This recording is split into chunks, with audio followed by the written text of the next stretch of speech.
Beats Planet.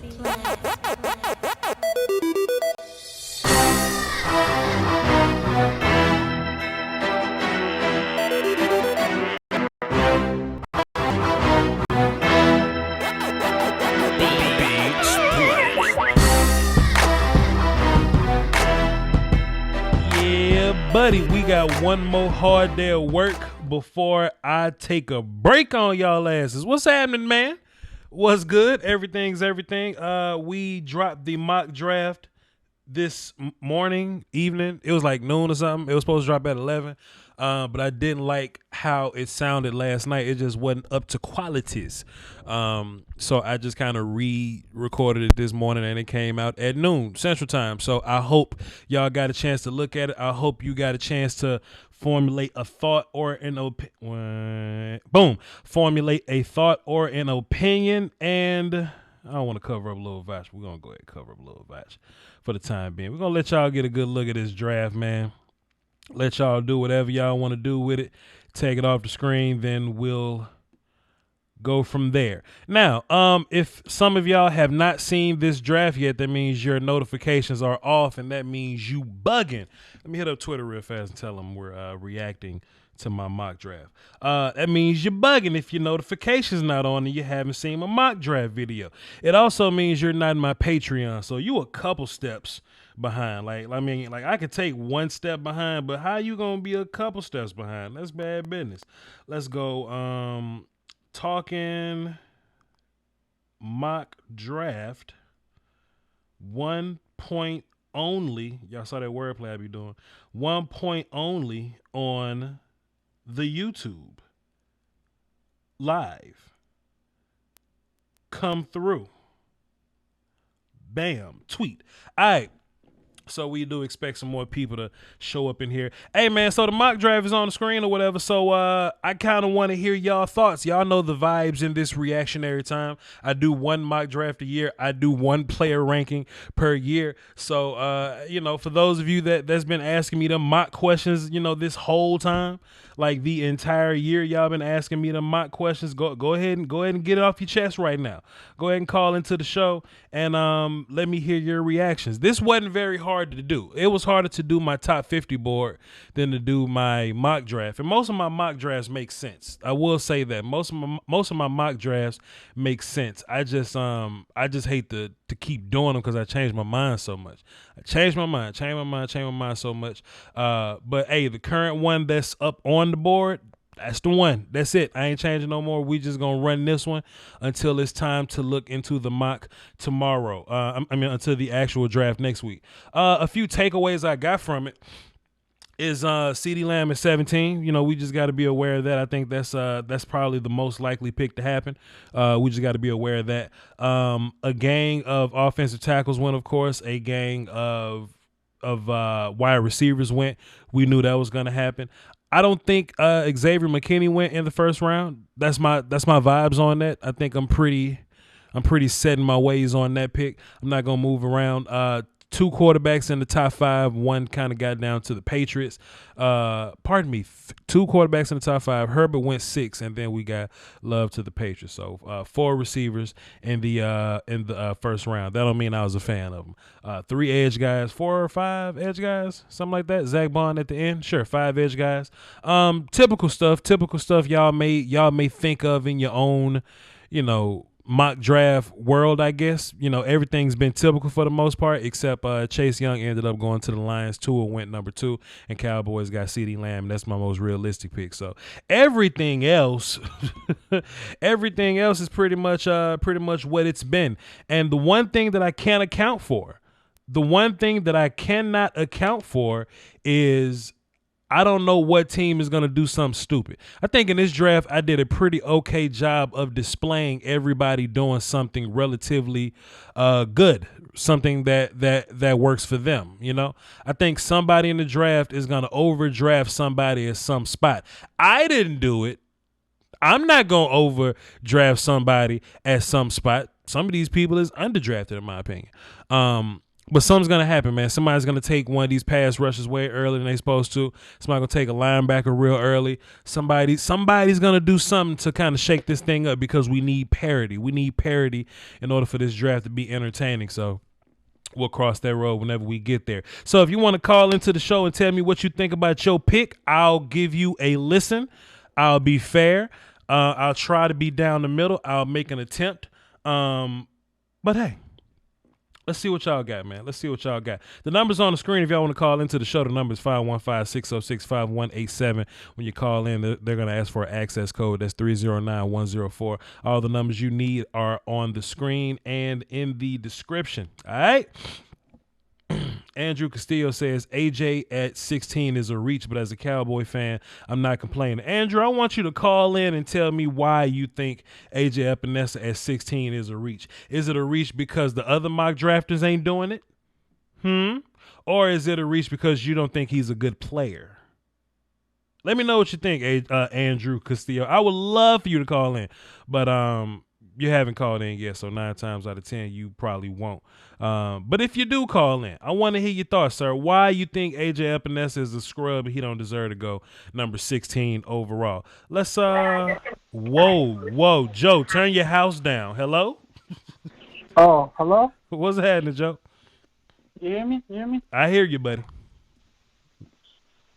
Big dog Voch. What is you doing with CD Lamb at 17? I don't understand.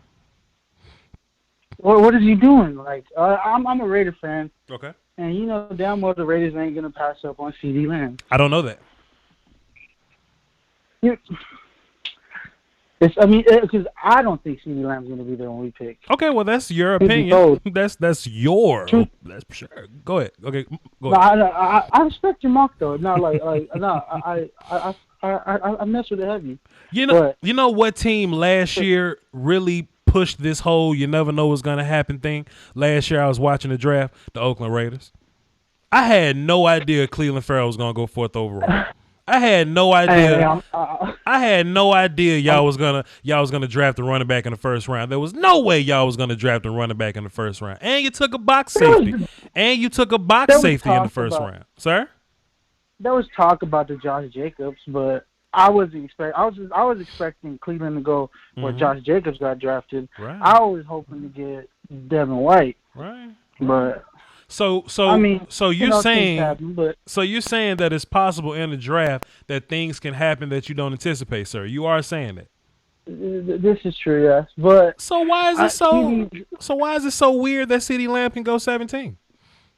Because that's a far drop. 17 that's a big drop. That's like I can see Jerry Jeudy falling, but I don't think I can see CeeDee Lamb dropping that far. From how you've been hyping him up, I've seen all your videos for the past like 3 or 4 weeks. Thank you, sir. You were on the CD. You were on the CD train heavy, but so is everybody else. And I honestly think the Eagles are going to trade up to that Cleveland Browns spot. Let me ask you a question. Let me ask you a question because you watch my channel, so you seem to be pretty draft savvy. Last year, who was your number 1 corner?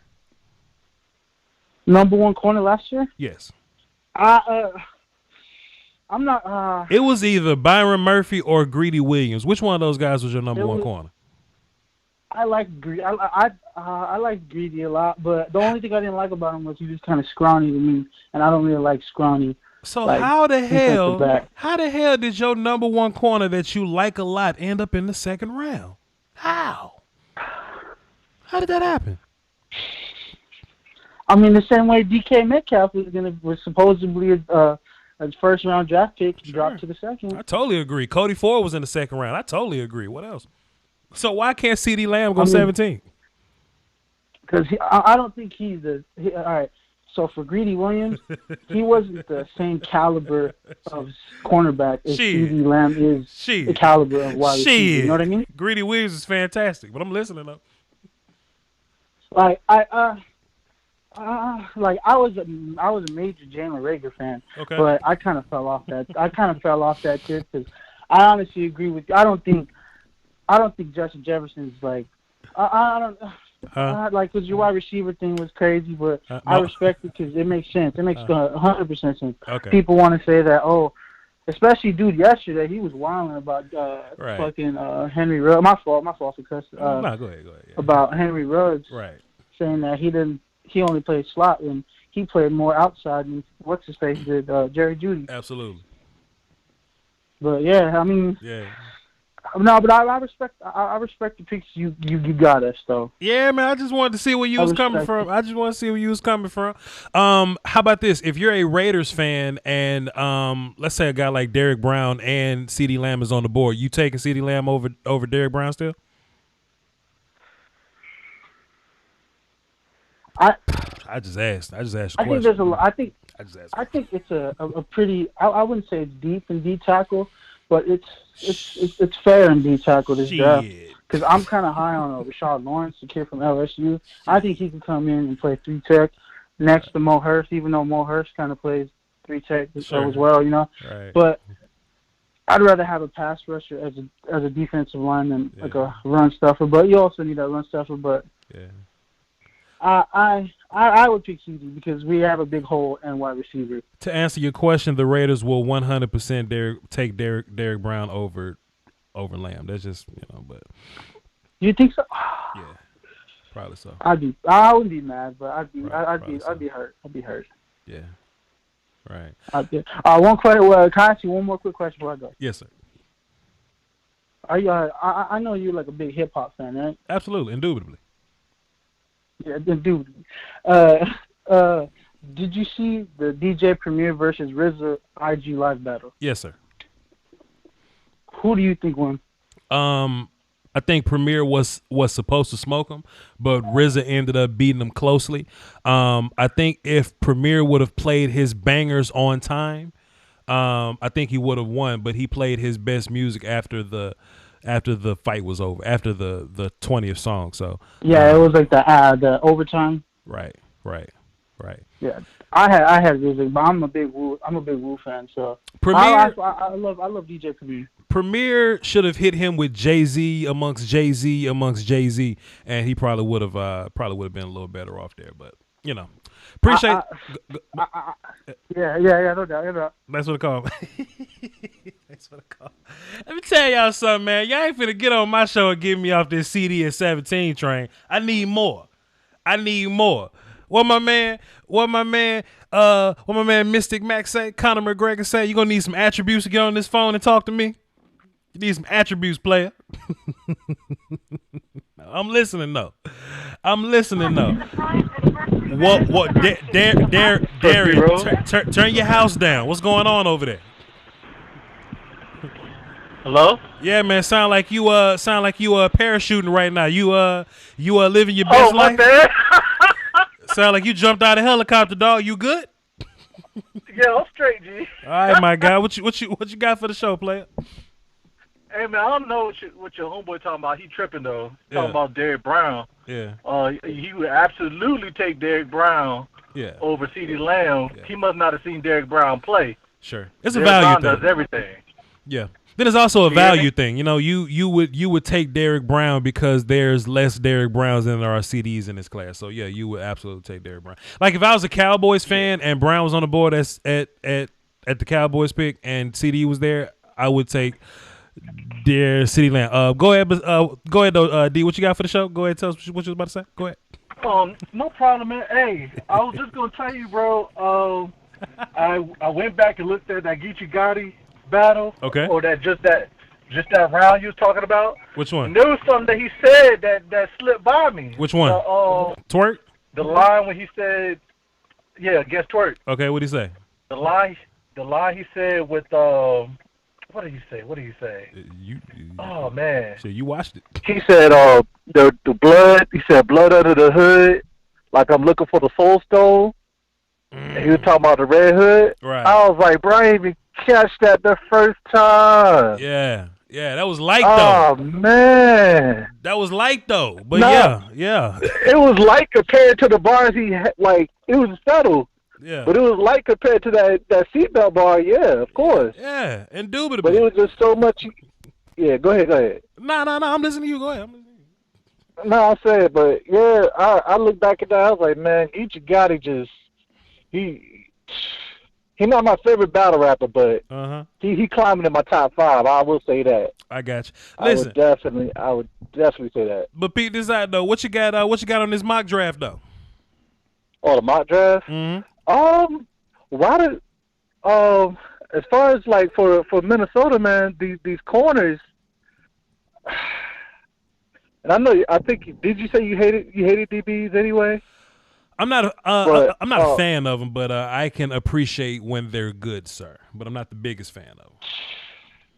Yeah, I went back and looked at the guys you were talking about, and yeah, you was right about old Fulton. Yeah. Yeah, can cover, but he won't hit nobody. Sure.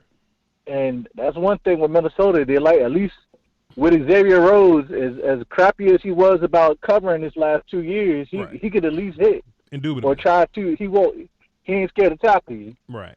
So, I was gonna say, how do you feel about? Well, I was about to say for the mock draft, but I keep looking at Winfield, man. I don't know if it's a legacy thing that I'm getting attracted to. Okay. But I really like Winfield, man. I don't know if I would take him in the first, but I'm really starting to take a liking to him. Winfield's a good player. Winfield's a really good player. Yeah. Very good player. I think he's a second round guy. I think somebody's gonna take him like mid second, high second, possibly. I mean, I don't know for sure though. But yeah, I'm digging Winfield. Yeah, I just really want CJ. I really want CJ Henderson though. I know he's not gonna drop that far. Yeah, Vikings fan. And, You a yeah. Vikings? Yeah. Oh nah, man. Man. But then again, I don't know. CJ Henderson, man. Somebody may not like one of his tattoos or something, and he fall to y'all. I don't know. I don't wanna act like I know everything. I don't know. Y'all might get him, fan. Pray about it. We'll see what happens. Okay. Oh, off subject about these draft things that you've been hearing about, like these smoke. Yes, sir. Do you think that Odell? Do you think the Browns would trade Odell? Nah, sir. If it really came down to it. Nah, sir. And do you think about the Jaguars trading Leonard Fournette? I haven't heard anything about that, but I wouldn't be surprised if they try to move Leo. But I don't think they're gonna find a partner for Leo because there's so many cheaper running back options in the draft already. So I don't see anybody going to get him. If anything, it'll be for like a day 3 pick, but like just keep your day 3 pick because if you're not gonna pay Leo, you're gonna have to let him go. So nah, I don't see him moving. Well, what Odell? You probably see him moving more so. No, sir. I don't see neither one of them moving. No. No, sir.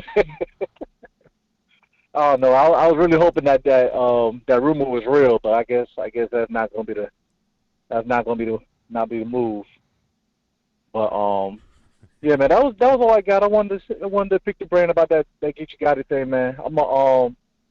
Like I said, as far as with the draft though, like I said, between Fulton and CJ Henderson, that's really real. That's what I really want for my pick. Mm-hmm. But there are other guys, I guess. I don't know. As far out of them two, and how do you say his name? Jeff Okudah. Yeah. Yeah. Between them three, I don't want to say like his super separation from them three, but it don't look like they even on that level, like to even be considered first round to me. Hey, personally. man. Hey, I don't know how you feel. Hey, man, I feel you, man. Byron Murphy went second round last year.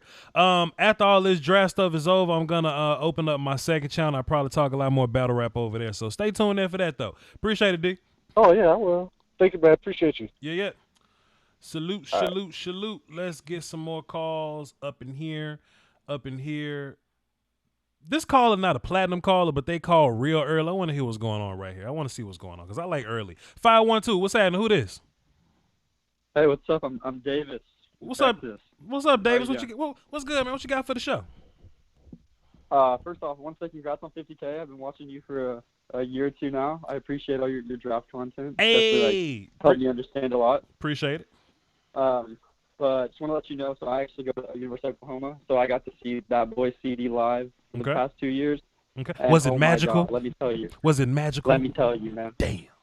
Magical is not even the right word. I've seen him be dead in his tracks, 3 guys in front of him. He just slips out. I mean, like, if he fell to 17, damn.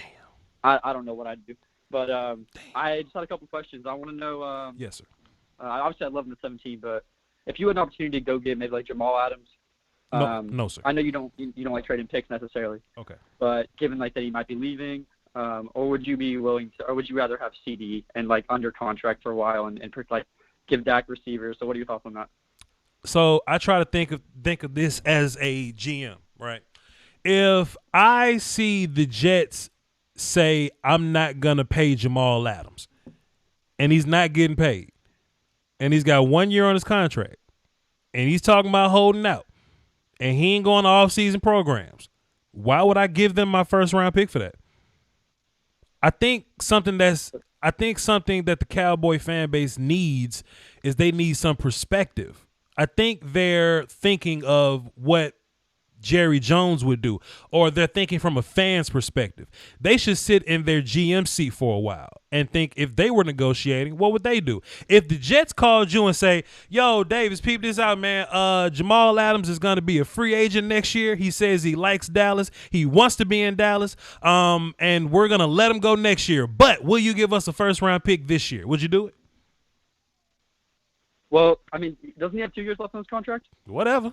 Because he has a fifth year option, so we'd have him till what, 2021 or 20 this season, next season? Sure. I mean, I don't want to give up a first because I like where we're at. Mm-hmm. I think we got a good spot. Mm-hmm. But I mean, I'd be cool with maybe giving away a player and like a second. I don't want to trade too many picks, but I mean, if we could get him for a decent deal, I'd be willing to do it. But a decent deal for me is like a 5th-round pick. You can have my 5th. You can possibly have my 4th. You're not getting my 1, 2, or 3. That's just how I feel. Okay. Because we draft really well too. We draft really well. Also, he's a really good player. To be fair, he's a really good player, but he's a strong safety. He is a strong safety. He's not even a super special strong safety. He's just a really, really good strong safety. I can find somebody that does his job. They may not be able to do it as much as them. They may not be as good as Jamal Adams, but I can find a box safety that can tackle. Now, are we talking about a strong safety that can also play free with super range from the middle of the field? We ain't talking about Sean Taylor here. We can talk if we talking about a Sean Taylor kind of guy. We talking about a Jamal Adams kind of guy. So I'm not giving up my first-round pick, which could possibly be one of the gangsters on my team. Think about the guys that's on your team right now. Think about 12 years of Tyron Smith. Think about 7 years of Zach Martin, 8 years of Travis Frederick. Think about all those years that we had with Dez. Do you want to give away that first-round potential player just to get Jamal Adams when you could just draft your own? I'm not sending that first over there, buddy. Not gonna be able to do it. Yeah, I understand. Sure. Yeah. Well, that's all I have for the show today. But yeah. Appreciate it, my guy. This was a great. I have one more question. Go ahead. I have one more question. Absolutely. Do you think Kinlaw has a chance to fall to 17, or you think that's out of the? He has a chance. First of all, you just never know what's gonna happen. Teams might not like him, but then his medicals could drop him to 17. So it's possible. We'll see. All right. Well, I'd be excited for that, but yeah, CD at 17 sounds great. All right, man. I appreciate you, Davis. Call my show again. I just plugged you in platinum. You asked a good question, so next time you call in, I'll know who you are, and you go with the other platinum people. Appreciate you. All right. Yep. Let's get into. Okay. Let's see what old bro talking about, because bro got privilege. So let's scroll down up some of my privilege callers. What up, Sid? What's good, man? Everything's everything, my guy. What you got for the show? Well, a couple things. First, just to piggyback off what dude said. Well, what you said to dude. Sometimes, trading the first round pick can work if you're picking the player. Sure. I know in the Vikings case, we got Jared Allen that 1 year. We had to trade a first round pick, and that worked out pretty fine. Yep. And y'all just traded the first round pick for Amari Cooper, and y'all just paid him $100 million. So it can work. Mm-hmm. And what the other Vikings fans said, well, I'm not a fan of C.J. Henderson. Mm-hmm. I'm more of a Jeff Gladden type of guy, just knowing what Mike Zimmer likes in his corners. Mm-hmm. I think he wants a corner who can tackle. So I'm pro Amik Robertson, and I'm pro Jeff Gladden. Sometimes giving up that first round pick works. Sometimes you get a guy like Khalil Mack. Sometimes you get a Cooper. You get the Jared Allen situation. I understand. I think it depends on the position that the player plays and how much they impact you. You know what I mean? I just think strong safety, one tech, Sam linebacker, like nickel corner. I think all those guys in the same category in terms of like luxury positions. I don't want to give up a first for a luxury position. I'm trying to get a gangster at an impactful position. You know what I mean? Jamal Adams is impactful. I agree. He is impactful. But he is a really good tackling box safety. So that's my whole logic with that. Like if I'm using the first to go get somebody, I want to get a player that I can't find that easy. I can find a bunch of guys that go in the box and go tackle. In my mock draft, the Vikings ended up getting Christian Fulton and Denzel Mims. What you think about that, Vikings fan said? I'm team. I don't want to draft a wide receiver in the first round. Okay. I want a corner and I want a defensive lineman, particularly Marlon Davidson, because I'm sick of Shamar Stephen trying to be a 3-tech when he's not. So I want somebody who can cause pressure on the inside, and we really haven't had that since Sheldon Richardson left, and it showed last year. Let me ask you a question, Sid, because I know your vibes, bro. I know your vibes. You ain't slick, goddammit. So what if a run on all the top receivers happens, and then Van Jefferson goes right before your pick in the second round? Then what you gonna do, sir? Well, in order for that to happen, we probably will have to like a couple other receivers, feel comfortable with letting him go. Sure. But I think the team, for some odd reason, we like Olabisi Johnson. I particularly just think he's a special teams guy, but they like him for some reason. Mm-hmm. And with Stephon leaving, I think their plan is to use more tight end sets for Gary Kubiak's offense. So I'd expect Irv Smith to get a lot more targets this season. So I just, from what I know and what I'm hearing, I don't think we're drafting a wide receiver unless it's something like with Jerry Jeudy would just for some odd reason slip. I don't see it happening. Sure. So I just see us going corner and probably defensive line. And if this don't work out, you're gonna fire Zimmer and try to get Joe Brady, right? Hey. That's the plan. Hey.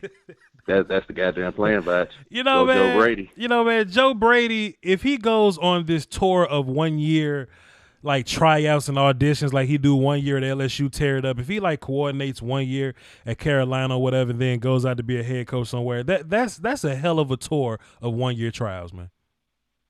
That's a hell of a tour, and I'm very interested to see what he do with Teddy, man, because sure. My love affair with Teddy Bridgewater, and yes, when I heard Joe Brady was going up there to Carolina, he was going. Yeah. I'm like, oh man, that's a marriage made in heaven, because that's the exact same offense from New Orleans. So it's not much of a learning curve, and I expect Teddy to have a pretty good year if we have a season this year. Sure, great point. Interesting. What else you got for my show, guy? That was it, man. I just wanted to hit on those 2 points. That's all, man. Just sitting back watching. Ain't got nothing else to do. I appreciate it, my guy. You hold it down for the Doski Woski. Play Final Fantasy 7. Listen to the division. I'll text you later. All right, bro. Yep. As brother said, man. That's my bro said. He's a Vikings fan, and he hit me up early. He said, yo, Voch, I will push Mike Zimmer off a bridge to get Joe Brady. And I think that's a conversation that a lot of people going to have when it's time to have that conversation. It made me think.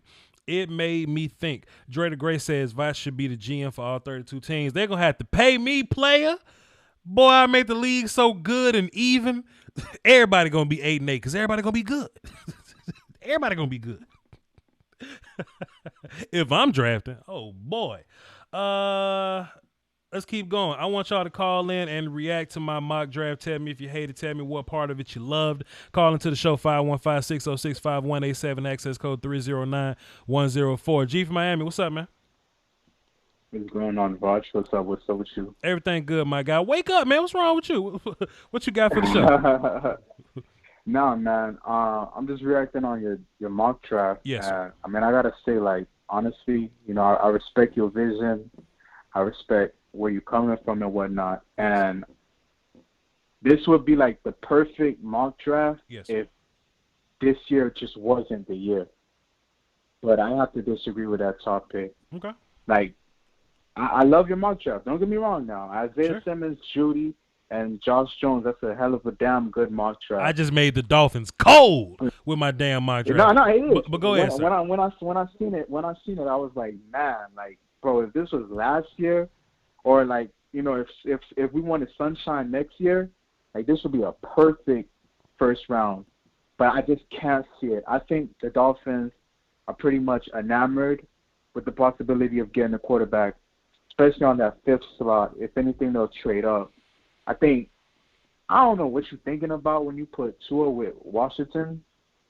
I don't think that makes sense. What do you mean? Because it's like they just got their quarterback. Arizona just got Josh Rosen, and his ass got shipped. Which is true, okay, but we're talking about, like, are you really going to give up on a second-year Dwayne Haskins to get a potential injury-prone Tua Tagovailoa with the 2nd overall pick? I think what would happen is they would rather trade down than if that was the case. Because tell me this, do you have – all right, Chase Young could fall. Chase Young could fall as far as, I say, 5th. Mm-hmm. If you're Miami and you trade up with Washington, why would Washington select Tua when they can get an extra first round, whether this year or next year, go down and get either Simmons, Jeff Okudah, and Chase Young? So that first 2, 3, 4 picks didn't kind of make sense to me, because I think if any team is in a position to really try to steal Tua from us, it would be Detroit. But when you look at it in the sense of Detroit, their GMs are basically on a hot seat. They have like basically 1 or 2 years to get this going, see if they can get Stafford healthy.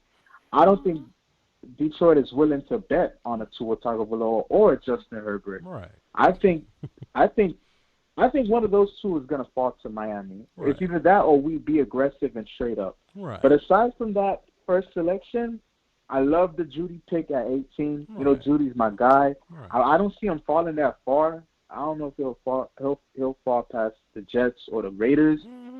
And I love the Josh Jones pick too. But yeah, he was bugging with the first 3 or 4 picks. All right, so let me holler at you for a second. Allow me to retort, my good sir. What's the most important position in football, sir? Quarterback. Damn. So let me ask you this, G from Miami. If you're the New England Patriots and your quarterback left and you trying to get Trevor Lawrence next year, what do you need to do to get Trevor Lawrence? If you're the Patriots, you got to tank. You need to be at the top of the draft, correct? So that means that being at the top of a draft with the opportunity to get a quarterback, you would say that's a very valuable situation to be in, correct, sir? Correct. So what you want to do is you want to trade back and hope. You want to trade back and guess. You want to trade back and assume that the guys you thought was going to be on the board ain't going to be on the board. But what if you trade back and all the guys you thought that was on the board ain't on the board no more? You just wiped out. What would you do then? Why not? Are you talking from the position of the Redskins? Yeah. We talking about the Redskins. You say, why would the Redskins not want to move back to get the extra pick? I'm telling you, if they have an opportunity to get a quarterback that's better than the quarterback that they have with the brand new coach that may not like Dwayne Haskins. Voch don't like Dwayne Haskins. So it ain't like everybody love Dwayne Haskins. Ron Rivera may not like Dwayne Haskins. So what's stopping Ron Rivera from saying, let me go ahead and get a quarterback that I like, because it may be hard as hell to get back in this position next year? What do you say to that, sir? I think it's 2 positions. This is my retort for this. One, I think Washington is better than their schedule shows them to be. I think Washington, out of all the teams, good, perfect. Get a quarterback and seal this shit up. Then good. Get a quarterback and finish the job. Good. Here's the thing, though, and then I also think just I think they have Chase Young graded higher than Tua. I think the prospect of drafting a prospect like the possibility of drafting a prospect like Chase Young is just something, and then they essentially don't have to move back or move up. But even if they do decide to move back and you don't get Chase Young, you still get Jeff Okudah or you still get Isaiah Simmons. You don't know because you moving. You don't know because you moving back. G from man. Then plus watch this though. Watch this too, Joe. G. Watch this too though. You're assuming somebody's gonna pick up the phone and call you. Nobody may not call you. Like, it's easy to offer picks to move up. It's hard to say, hey, give me all of your picks to pick at this spot I don't want to be at. So you guessing, G from Miami. You don't need to guess. Make your pick. Stand in there and make your pick. Voch, we know Dwayne Haskins is in year 2. So Josh Rosen was in year 2. Everything. Josh Rosen was in year 2. He was very highly touted. That's different. No, it's not. That's it's not different. It's not different. You know it was. You being a Tua Tagovailoa fan, you want Tua to fall to Miami. That's what you want. You either want him to fall to 5 or you want to trade him to get him. But listen. Yes, sir. Arizona did not know they were going to be in that position to draft Kyler Murray until like midway the season when they just like, F it, we just going to tank for this guy. This is our guy. And then they got Cliff Kingsbury, and he said he identified him as that guy. If their head coach didn't identify Kyler Murray as that guy for them, they probably would have still had Josh Rosen. But so but their head coach made the call though, G from Miami. The Redskins was just as bad as the Cardinals was. The Redskins was terrible last year. Then they got a new quarterback change. That whole Cliff Kingsbury saying, "Oh, if I was to get a quarterback, I would love to get Kyler Murray first." That was way early. He was just talking.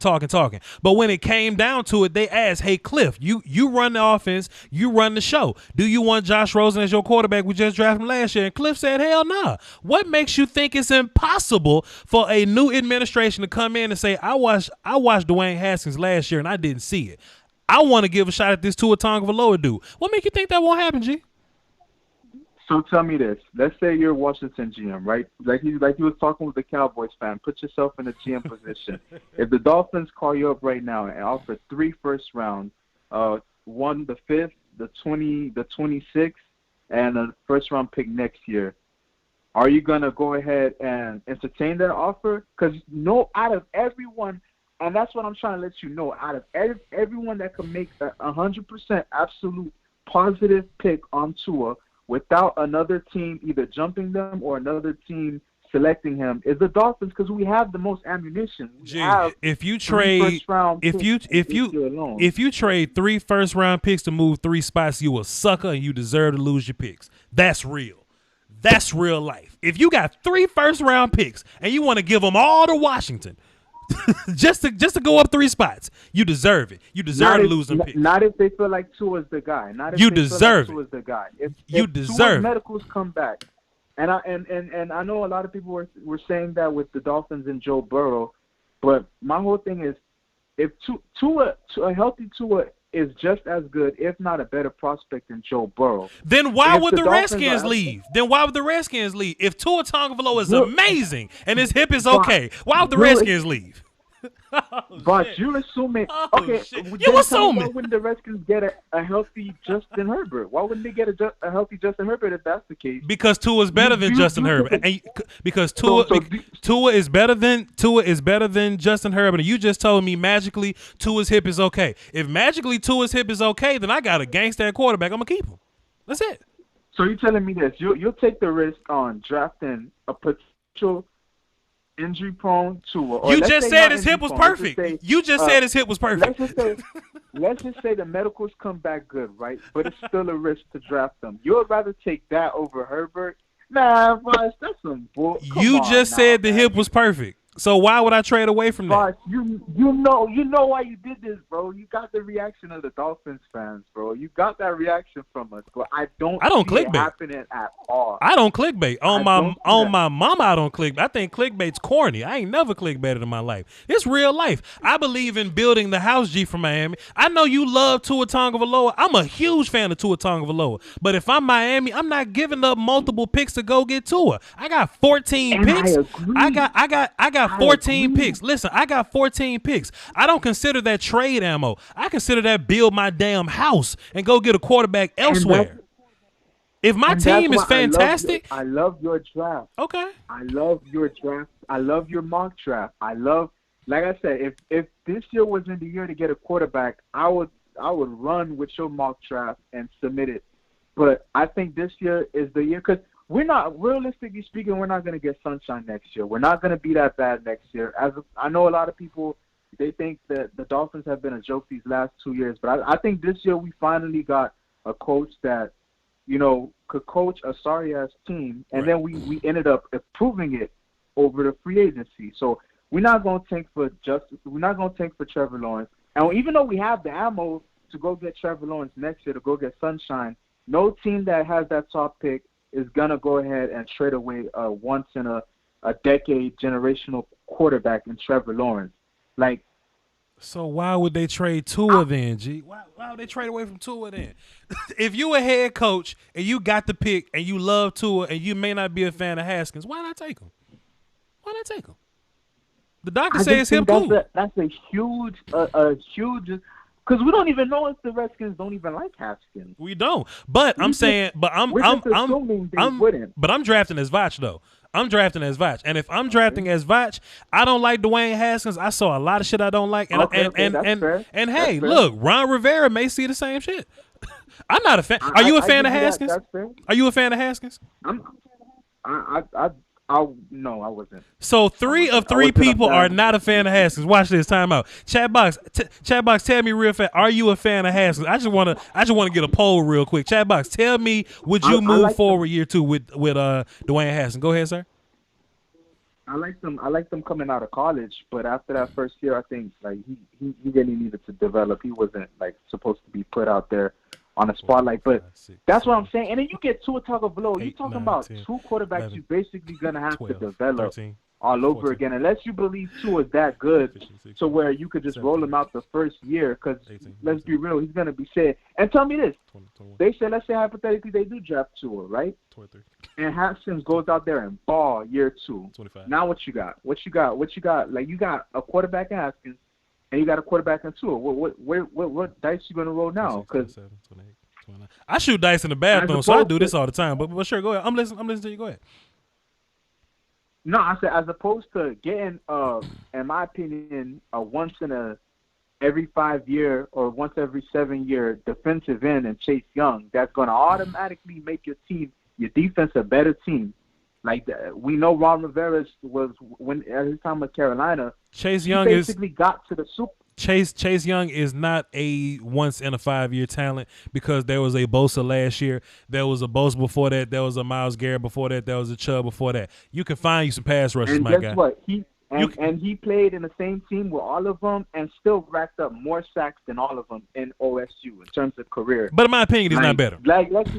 But in my opinion, he's not better. Okay, in your opinion, he is better. But we know Ron Rivera made his bread and butter. Sure. You know, he almost won a Super Bowl with the line with a fire ass defensive line. You want to know what he also almost won a Super Bowl with? A damn quarterback. A quarterback that was an MVP of the year. MVP of the year.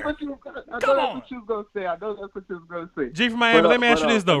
Real life, and I'm gonna move on. In the past 6 years, how many top tier pass rushers have we seen in the top 5 years? How many have we seen?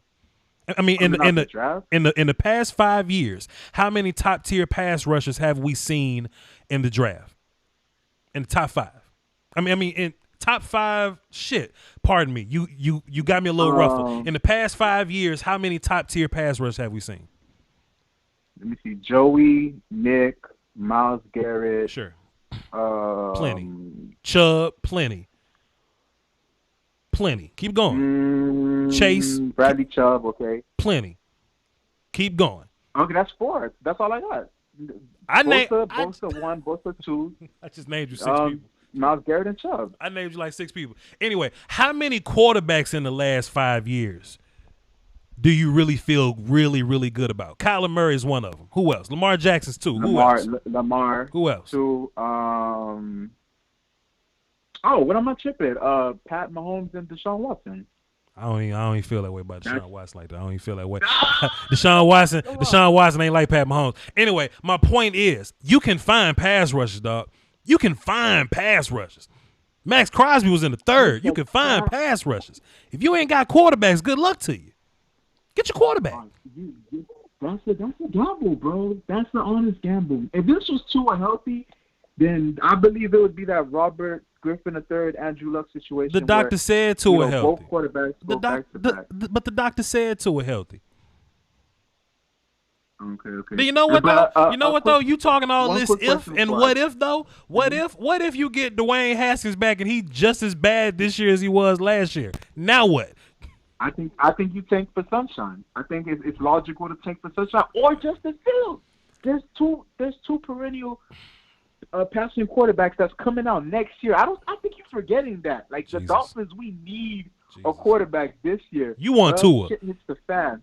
You want Tua? Get Herbert then. Get Herbert. Get Herbert. Okay, watch this. Watch this. Quarterback's so important, right? I'm gonna say this and move on. Quarterback's so important. Would you rather me not draft Isaiah Simmons and draft Justin Herbert for y'all if quarterback's so important? No, hell no. All right, then, G, man. I'm going to holler at you, bro. I appreciate you, dog. You won that. I gave you that. Thanks for the call, man. Not Herbert, bro. Thanks All right, man. He won Tua Tagovailoa. I ain't crazy. You know why I know he won Tua Tagovailoa? Because I start making shit up in my mind the same reason I think CeeDee Lamb going to fall to 17. I make the same goofy shit up in my mind. Come on, boy. This is Voch Lombardi you talking to, player. Come on, man. This is Voch Lombardi. Hey, real talk, though. Let me give G from Miami big props, though. He attacked me back. I attack a lot of people. G from Miami attacked me back. It ain't worked, though. I started smoking him. But shouts out to G from Miami, though. Shouts out to that dude. He was brave. A lot of people won't even call in. Oh, man. Let's, wait a minute. We got some callers. Damn. We got three. Damn. We got three privileged people on the phone. Gallup. What does this say, Gallup? Hold on, time out. Give me 30 seconds. 518, who this? Yo, what's up, Voch? Who is this? This is Ryan Gallup. I live in Albany, New York. What's up, man? I thought this was Michael Gallup, man. Let me put you back on hold, man. What the hell going on? Come on. No, we're the same blood. Goddamn. Same blood. Damn. Hold on, man. Hey, look, Gallup, don't go nowhere. I'm gonna put you back on hold, but I'm putting you third in line. Just hold on. Don't go nowhere. I saw Gallup, and I was like, is my Gallup calling my show? Let me just check. Gallup, don't go nowhere. I'm coming back. Uncle Charlie, what's good, man? Man, what's going on, man? Uncle Charlie, you heard me talking to that boy, didn't you? Did you hear me talking to him? I heard, man. That call was a tragedy. Right. So, and like I said, we don't want your blood pressure to go up. Oh, no. Oh, I'm good. So, I'm good. Yeah, well, look here, man. I know you got a lot of callers, so we'll make this quick. Uh-huh. I'm listening to all your callers, and every one of them got a value point. Yes, sir. But I went to the store today, and I got me a fifth of Grey Goose just in case the Cowboys do something foolish and go get a quarterback in the first round. Oh, I hope not. Listen, I believe in my heart and my mind, Voch, that one of those receivers is going to be there. Yes, sir. One of those receivers is going to be there. If those three receivers come off the board, right, you get the best corner or best safety. Right. Listen, I'm begging the Cowboys, don't R. Kelly this draft. Ooh. This ain't the new remix to Ignition. Don't do it. Please don't do it. Right. You can't do it. Right. Voch, I want you to give me your comment on what would you do with this first round pick. And I want you to stick with it, Voch. I want to know your final call on this first round pick. Just give it to me right now. And I want to hear what nobody else got to say but you. Okay, let me just pause everybody else. Let me just mute everybody else real fast so it's nobody but me. Uncle Charlie, this is sincerely how I feel. One or two things is going to happen, Uncle Charlie. Watch this. The best player on the board is either going to be a receiver, okay? Or if all those receivers go top 16, I don't see it happening. But if they all go top 16, then a top-tier defensive player going to fall to us, because everybody get pushed down one time. So we either gonna get Kinlaw, we either gonna get a guy like Derek Brown could be there. One of them linebackers might be there, but CeeDee Lamb gonna be there. I'm telling you. I'm saying it right now. CeeDee Lamb gonna be right there at 17. That's what I feel. He's gonna fall in our lap, Voch. I told my wife today she want to go move to L.A. I said, I'm not going to L.A. How you going to get around all that fall? Right. Them freeways. There's a lot of crazy people in L.A. Hell yeah. I'm not going. Hell yeah. And I don't want the Dallas Cowboys to hiatus this draft. One of those, listen, Cowboy Nation, one of those receivers is going to fall in our lap. Right. If you get CeeDee Lamb, he is a generational player. Right. Forrest, not Dez Bryant. Right. Dez, I love you. I always will. But if we get CeeDee Lamb or Jerry Jeudy or Henry Ruggs, right, Dez, you're going to have to go play for somebody else. We're talking about a generational wide receiver in CeeDee Lamb. Right. Let me tell you something, Voch. I love you, bro. I know you got callers. But like I said, let me tell you something. Everything that falls out the sky, it don't always hit you in the head. So think about that. And I want all the Cowboy Nation to know, whatever I say in this draft, Right. whatever he say, listen to this man. This man know what he's talking about. Right. And I love you, bro.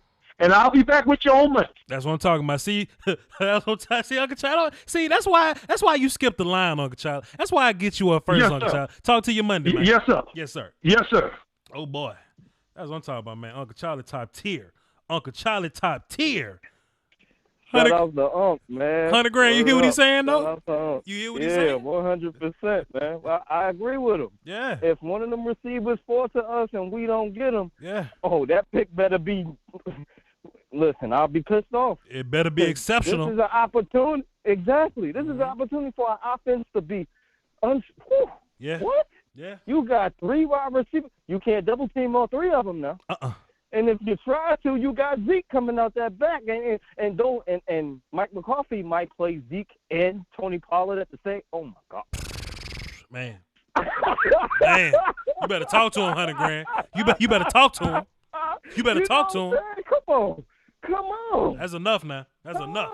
You killing him. That's enough. I don't even want to think about it so much longer, man. You know, I don't even want to do that because. But that Miami caller you had, I don't know what he's smoking. I don't know what's on his brain. Florida if man. You trade 3 first-round picks for Tua Tagovailoa, what's the point of getting a quarterback, right? Right. If the rest of your team got needs. That's what I'm saying. Then you got Tua for 5 years. You're going to waste him. By the time your team get right, he's going to be almost on his way to a new contract or possibly out the door. But if your team good enough, you can go to the Super Bowl. Yeah? You can go to the Super Bowl with damn Jimmy Garoppolo if your team good enough. Shit. Exactly, but their team ain't even straight. Right. Their team ain't that good. They don't got what receivers they got over there. They got too many needs to go. All right, we gonna ship all our first round picks and go get to it. No. Somebody early on the mock draft video was like, "Yo, Voch, I wouldn't get a Cullen Klein." He said, "Yo, Voch, I wouldn't get a receiver right there. We got Devontae Parker." Like, I just gave you Jerry Jeudy, fam. I just gave you Jerry Jeudy. You better thank me. You better thank me. You better put $5 in my super chat. You better thank me for giving you Jerry Jeudy. Exactly. Yeah, wrong with you. Exactly. Yeah, wrong with you. Talking about. Gee. You understand? All 3 of those receivers can make your receiving room a lot better because they're gonna get the coverages. They're gonna get the. Come on, man. Right. Come on, man. Why you think I want the Cowboys? We all want the Cowboys to get a receiver because, come on, Michael Gallup's a beast. You know what I'm saying? Coop's a beast. Right. Now you got a 3rd beast? Right. What are you going to do? There's nothing you can do. Right. Nothing. Right. Nothing. Our tight ends eat. Come on. Come on. We all know what Blake could do. Come on. Larry Taylor says wide receiver is a luxury pick. No, sir, it is not. No, it's not. It's not with the Cowboys. It's not. I seen the Cowboys. I seen the Cowboys run out. Goddamn. What the boy named Deontay Thomas. Exactly. Yep. Bryce Butler. Exactly. I just was about to say. And Bryce Hearns. And Hearns. All for nothing. And we look terrible. We add Amari Cooper. We go to the playoffs. I don't understand what you're saying, sir. Exactly. I don't see you the add luxury. Amari Cooper, go to the playoffs. Gallup, beast. He has his best season. He looking like a number 1 out there because they can't stop him. Let me tell you something. Man. And Cobb was a beast too. He just was dropping passes and they kept calling stuff back on him. Imagine if we got CD Lamb or Judy in the slot. Better than Cobb. Boy, come on, if man. Tavon Austin your number 1 receiver, you got some problems, boy. Boy, you got some exactly. problems. Yeah, exactly. We was terrible that year. Terrible. Oh man. Terrible. But you know what I'm saying? Now, if we don't get those 3, we still got some fast robbers. What's that boy had the John the V. fastest Johnson. time in the combine? Wasn't it a receiver? John V. Johnson. Exactly. I wouldn't mind. You know why? Because of his speed. You still got to account for that. Sure. You still got to account. He could take it to the house. Sure. We better get a receiver, man. I mean, like I said, if we don't get a receiver and we can get John B. Johnson, I won't be mad. I'd be mad as hell. I'd be mad as hell. You wouldn't be mad because his speed in the slot? Like, you still got to, speed kills. You know that, right? Well, he can kill as our 5th receiver. I ain't trying to hear that, man. Shit. Kill on your own time. Don't be trying to come in here and kill on damn CD Lamb time. No, sir. Get out of here. All right, what if the Cowboys take a center with the first round pick because all right, Hunter Graham, I'm gonna holler at you next time, now. dog. I'm gonna go ahead and wrap this phone call up. I seen that somewhere. Real talk. I was pissed off too. Man, I seen that somewhere, man. I was like, what? This what I don't like. Peter King come out, and to be fair, Peter King opinion is just as valid as like Ja Rule opinion. But Peter King came out and said, "Oh, the Cowboys like Cesar Ruiz," and all Cowboy fans assume that they like his ass in the first round. No, that just means you like him in the third. I like Juwan Jennings. I like him in the fifth. I like, you know what I'm saying? Like what are we doing? I agree. I want a receiver. I'm with you 100%. Let's get a receiver and let's make this offense great. We need a receiver and we need somebody on the offensive line because I always want people on the offensive and defensive line. For sure, you got to keep those rolling, and we'll be straight. Indubitably, we'll be straight. Then, you know what I'm saying? Mm-hmm. I mean, our defense, I feel like, got better. We got guys in the draft, but we do need a safety. I agree with that. We can get everybody we need, man.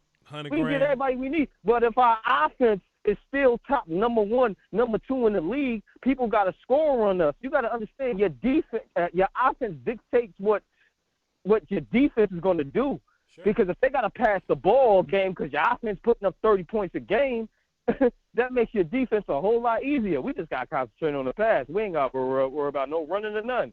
Yeah. You know what I'm saying? That's what we did in 2016. Yeah. I'm trying to get Dak to win the MVP this year, man. I'm trying to get Dak to win the MVP this year, man. That's what I'm trying to do. Me too. We get a receiver, that's gonna happen, man. I want that dude comfortable. He was number 1, 2, and 3 in all quarterback stats with damn 40 drops at wide receiver, boy. Just imagine what would have happened. 40 drops. Shit. We had the most in the league. Or the most of the second most. Shit. Anyway. It was terrible. Pissed me off. Anyway, $100,000, appreciate it. Call back Monday. We're gonna do a live reaction to the whole draft Thursday and Friday, man. Tune in. I bet. Yes, sir. Man, boy, what's wrong with these people, dog? Oh man, Gallup hung up the phone, man. Yo, Gallup, I knew this was your first time calling in, Gallup, but Gallup, it's something you gotta understand, Gallup. We got privilege call, we got platinum callers, and then we got numbers that I don't recognize, right? And you kinda gotta find your place. And I picked you over these platinum people. But when Uncle Charlie called in, you gotta wait. When $100,000 call in, you gotta wait. When young Nick Gashler call in, you gotta wait. And then what's gonna get back to you.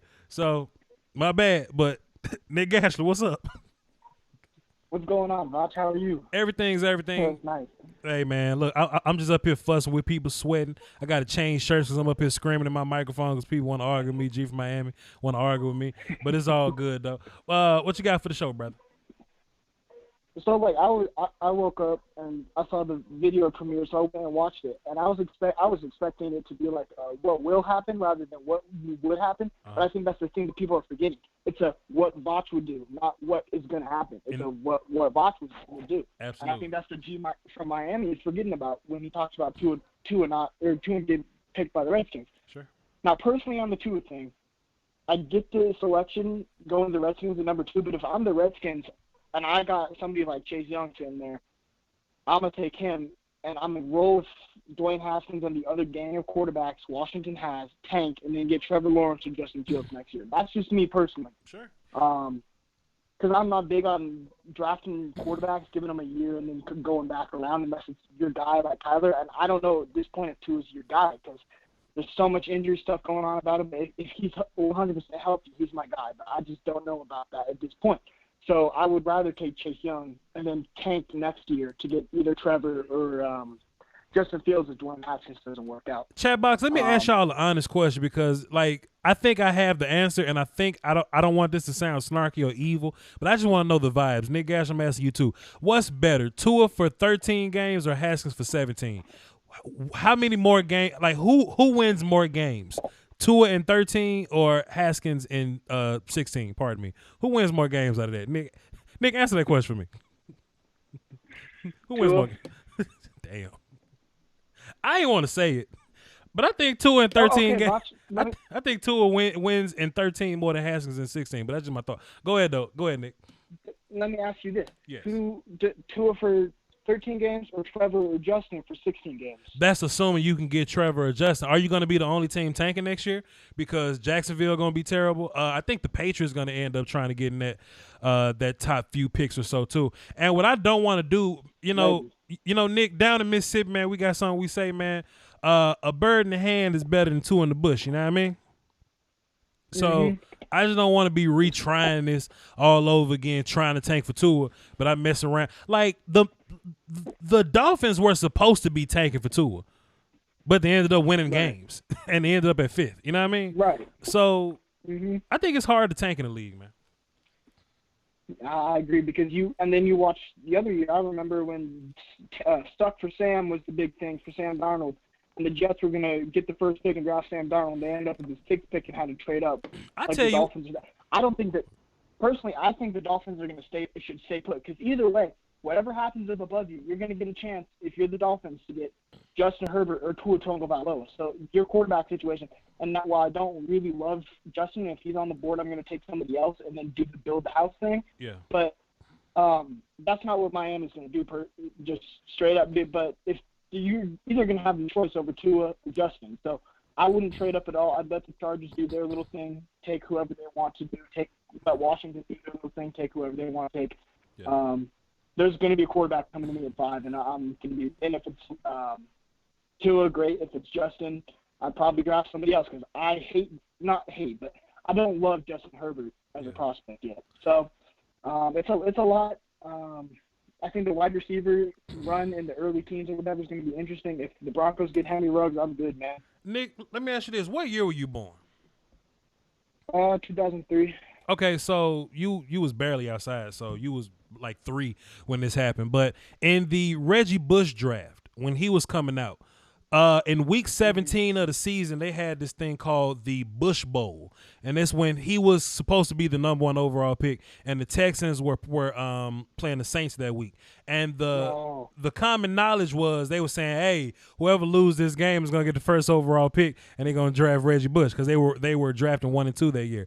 And it's hard to tank and it's hard to like lose games on purpose. And the Texans ended up losing that game, and everybody thought the Texans was, they was going to draft Reggie, but they ended up getting Mario Williams. Said that to say, I don't want to bank on tanking like that. I don't want to just bank on, hey man, we bad, let's just be bad next year and get Trevor Lawrence. There's a lot of teams thinking like that. So I mean, if it was me, man, get the quarterback. If you like him, if the quarterback is your guy, just go ahead and get him. Bang, move on with your life. That's just that's just what that is. But, I like that. Go ahead. And I'm not a Dolphins fan, but I really like the other picks. Josh Jones at 20. If you can get Josh Jones at 26, that's a bargain because I personally have them taking him at 18 because I don't think he's going to be there at 26. I agree. But if Jerry Jeudy's there at 18, you take him because Jerry Jeudy's my number 4 player out there, number 5 player on the board. Excuse me, and I think he's a surefire pick for. He's going to be great. He's going to be a wide receiver winner in offense. And if what happens, and Las Vegas and San Francisco go D-line or another defense, I think it's highly likely that those 2, Jerry Jeudy and CeeDee Lamb, are going to get out of the top 15 because I think if Henry Ruggs is available at 15 for Denver, they are taking him. No question about it because he's the one guy that fits into our offense perfectly. And then CeeDee Lamb falls to 17 like you're saying, but of course. It's just a weird situation with these wide receivers because it's all fluid. It could all move around depending on what happens with the tackles, what happens with the quarterbacks, stuff like that. So, I think that's all I got to say. One more question though. I tell you what, man, we just don't know who's gonna say, we don't need receiver this round. Let's get one next round. We don't know who's gonna say that, so we don't know how these receivers gonna fall now. But I feel you. Go ahead, say what you're saying. Ask your question. So you got Justin Jefferson as your wide receiver too. Yes. If CD is off the board at 17, and you have a choice between like AJ, CJ Henderson, and then Justin Jefferson, who you picking?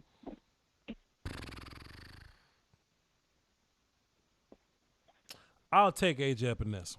I think that's fair. I think that's being fair to say I'll take AJ Epinesa. It'll hurt me that Lamb is gone, and I would really like to have Jefferson, but I'll take Epinesa. All right. I was just wondering about that because like it came up because I don't know if CeeDee Lamb's going to be there, but I think Justin Jefferson might be. And if Justin Jefferson's there at 17, I was wondering if you would take him. But So, I would absolutely take Jefferson though. I just think really highly of Epinesa. But I would in fact take Jefferson though, 100%. Right. Honestly, like being real, I don't think AJ Epinesa is going to go as early as we think because people don't like him because of his athleticism. But if it were me, he's a top 15 pick. Sure, 100%. Just a lot of moving pieces in this draft. Yeah, we'll see, man. And you're right. Like this whole draft is like my draft, and I think everybody won in this draft. But in real life, the drafts don't look this good. Like somebody gonna do something stupid, and I can't wait to see what that's gonna be. Appreciate it, Nick Gash. Might be Cleveland Browns trade down for Ezra Cleveland. It's good. Peace out, Voch. Oh my God, if that happens and it bumps CeeDee Lamb to us, thank you, Cleveland. I want the Browns to get Ezra Cleveland. Please do. Shit. Come on, son. That'll make my day. Brian Brown, how you doing, my good sir? I'm doing fine. Yourself? Everything's everything, my guy. It's been a while since I got a chance to talk to you. How you doing? I've been pretty busy lately. Understood. What you got for the show? Yeah. I just was commenting on your 1 point only draft, and that's almost a dream scenario for me getting CeeDee Lamb at 17. That would be awesome. Of course.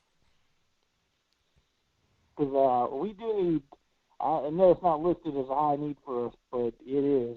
I mean, after our top 2 wide receivers, we've got nothing at wide receiver. Sure. We've got a bunch of unproven people. I agree. And Randall Cobb is the only guy that we haven't really found a replacement for. So I do think we draft receiver at some point. So receiver should be on our board. But if we sitting at the top of the board and the best receiver in the draft is there, I mean, I don't see why we won't take him. I don't see why not. I don't see either. I mean, I think our biggest needs right now are wide receiver, cornerback, and defensive lineman. Sure. I don't see us drafting a center. We drafted our center last year. Yes, sir. Connor McGovern, absolutely. Yep. That's it. You good? That's all you got for the show? That's all I had, man. Hey man, Brian, I like how you just come in and make your thoughts, your profound thoughts. You just say, I'm cool. I'm just gonna sit back and listen. I like that, Brian Brown. Appreciate you, man. All right. Yes, sir. Let me address my super chats because I got a bunch of them. I just been fussing with G from Miami for so long. Let me scroll. Well, let me hang the phone up first. All right, there we go. We got a bunch of them. Damn, my bad, y'all. Derug Bear dropped 5 in the super chat. He says, Voch, have you seen Johnny Hightower? I think he's going to be a steal. He's an athlete, and give you that much. Thanks for the 5, brother. Jake Downey got 5 in the super chat. Mr. 50,000 video, Voch. Wanted to give my belated congrats. Been watching since the Sean Oakman video. Damn. What do you think about biscuit safeties being linebackers? What do you think about biscuit safeties being linebackers?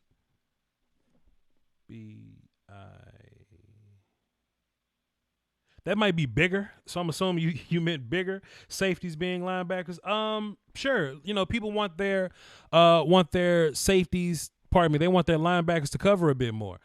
So it wouldn't surprise me if somebody wanted to take a safety that was bigger and put him at linebacker. They did that with Mark Barron. They put him at linebacker, put him at Sam. At Sam. They put him at Sam. Yeah. They just let him run around. So it's possible. I don't hate it. Appreciate it, Jake. It's your boy D White dropped a deuce in the super chat. Appreciate you. Enemy Michael dropped 2 10s, 2 dimes in the super chat. He says, I'm dropping by to send some support. Got to work during the prime time hours of your live streaming. I'm extremely curious to see what you think about Brandon Jones in the 3rd round for the Cowboys as a strong safety. I'll tell you what, if I'm out of the 1st or 2nd round, I'm not looking for strong safeties, Enemy Michael. So I do like Brandon Jones though. All right, got to clock back in. This is for the culture in the chat box. I'll catch the stream on demand later tonight. Appreciate you, Enemy Michael, salute to you, sir. Aaron T dropped a dime in the super chat. He says, Voch, I like your mock. A lot of it is what I think teams should do, not will do. And a lot of stuff we have the same. Okay, cool. I think Justin Jefferson to Vegas makes sense. Skins should draft Simmons. Isaiah Simmons at number 2 overall.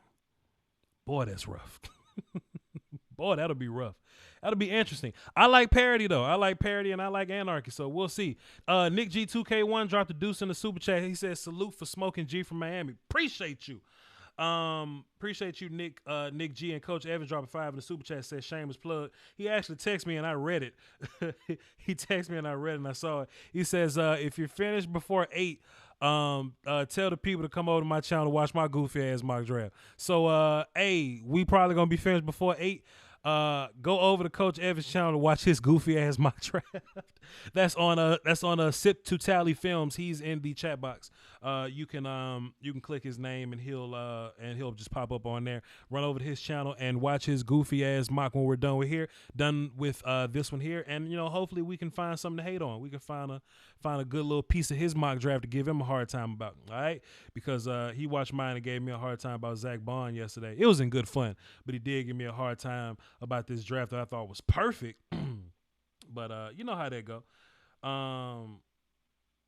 Marcus Hardison dropped 5 in the PayPal. That was from this morning. 12. Okay, so cool. He did that earlier. Appreciate it, Mark. That was earlier in the mock draft situation. So appreciate you. And Brian Brown dropped 50 in the PayPal. Okay, Brian Brown, call back. Brian Brown, call back so I can get you back on the phone. Brian Brown, call back. Dropping 50 in my super chat. I mean, in my damn PayPal. Brian, call back so I can say thank you. Look, I'm talking to Brian Brown. Didn't look at the phone, not even knowing that a 50 was just sitting there. Appreciate you, Brian Brown. Salute to you, my guy. I had no idea. Hit me back, and we'll get right back to that. And I had a Cash App from Larry. Yes, Larry sent a Cash App. Let's see. Did he have a message associated with it? Nope. He just dropped it in there. L Bugs. Appreciate it, Larry, dropping that 5 in the super chat. Salute to you, sir. I mean, in the Cash App. My bad. It's all over the place. I can't keep counting. It's all over the place. All right. Brian Brown called back. Duke is on the phone. He said he wants to be real quick, then get the hell off. That means he got something silly to say. Duke, what's up? Nah, man, bro, what's good, bro? What I want to say is this, because this guy, Ace Solomon in the chat, yes, sir. I can't. My thing is this with Isaiah Simmons versus the tackle. Uh-huh. You can have all, the defensive studs you need at the end of the day, but if your quarterback keeps getting hits, sure, then it's going to fuck up his maturation. Mm-hmm. It's going to ruin him as a quarterback. He's going to start seeing ghosts in the pocket. And that's not what you want for your most important player. So sometimes it's like when I see the silliness, I just need people to have some sense. And my thing, I know they're both good players. I know Isaiah Simmons, he's this and he's that. But we just got a linebacker in free agency. Hold on. Duke, time out. They're going nowhere. Hey, Brian, I just wanted to get you back on the phone and say thank you, man. Appreciate it for that 50 in the PayPal, brother. Salute. Hey, no problem. And I just wanted to bring something up too. Yes, somebody had said called a biscuit safety. Yeah, a biscuit safety. Yeah. You know where that came from? I have no idea what a biscuit safety is. No. Well, when we had Roy Williams as safety, when Parcells came up, he was a big safety, and Parcells said he was a biscuit away from a linebacker. That's what that means? A biscuit safety? So that's a bigger box safety that could be a linebacker? That's a biscuit safety? That's a biscuit safety. I didn't graduate from that football school. I guess I know now. Well, shit. Appreciate it, Brian. No problem. I didn't know. Well, we got new information on biscuit safety. We're going to see if we can get that a hashtag on Twitter. My bad, Duke. I do agree with what you're saying. It's not sexy to draft offensive linemen. It never is, but exactly. it's also not sexy when your quarterback's on his back the whole time. So offensive line, man, go ahead, fill it up, because not only is Daniel Jones one of your priorities, but Saquon's one of your better players. Exactly. And I think you saw a decline in Saquon last year because his offensive line kind of let him down. Saquon wasn't he just didn't suck overnight. Everything didn't add up.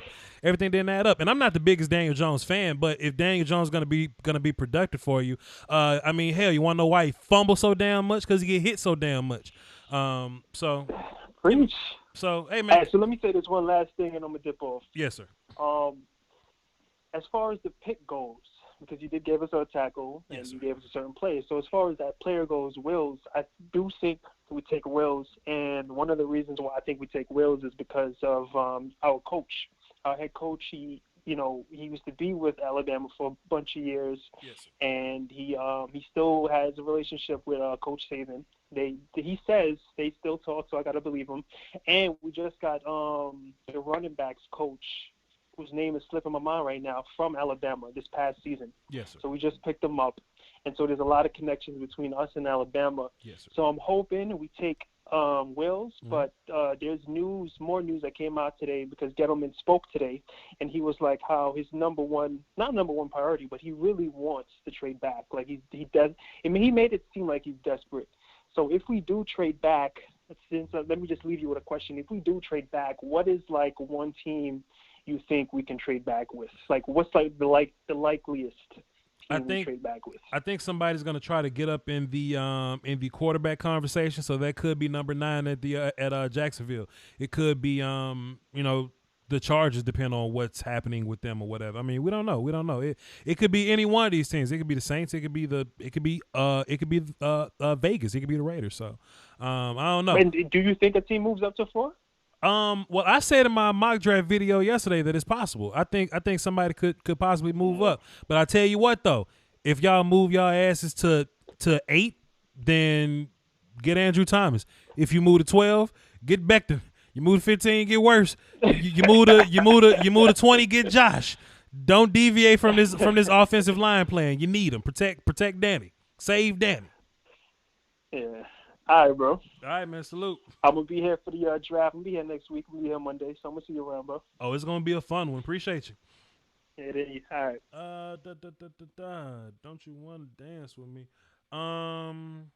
Let's do this. The conference has been locked. 1, 2, 3, 4, 5, 6 callers on the line. We're going to get to all of you. So Justice is up next. Rich from New York is on deck. Greg is in the hole. Stay tuned. Justice, what's happening, man? What it do, Voch? Everything, my guy. What you got for the show? I just wanted to, I'm gonna get to my team later, but I just want to talk to you about the 5th and the 6th pick. I'm not gonna take up your time like the Miami Cat did. The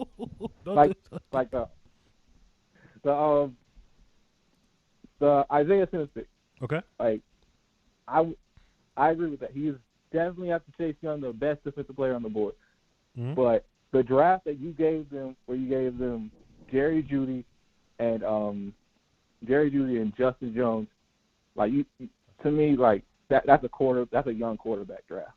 I think everything you said about Tua could be completely right. The Redskins could want to get out of Haskins and bring Tua in here and maybe trade Haskins for a second-round pick. Mm-hmm. We don't know.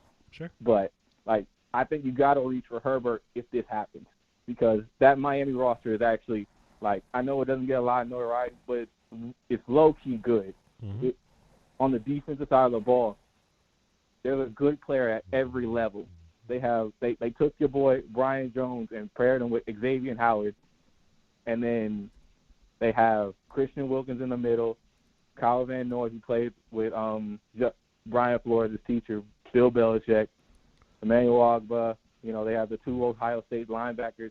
That defense is ready to go to carry a young quarterback if he can coach it right. Let me ask you a question. You're a Dolphins fan? Are you a Dolphins fan? No, I'm a Falcons fan. I don't want anything to do with Miami. Got you. Okay, but you're a football fan, so you can kind of you can use your imagination here. If you're the Dolphins and you get a quarterback like Jacoby Brissett and you've built this team, yes, you can make a run with Jacoby Brissett, right? You sure can. You can make it wrong. Especially if Brian Flores is dude. Especially if Brian Flores is that dude. You can. This is my thing. I'm not questioning that. If you have an opportunity to get a guy like Joe Burrow, you absolutely do it. Even if Tua is available, do it.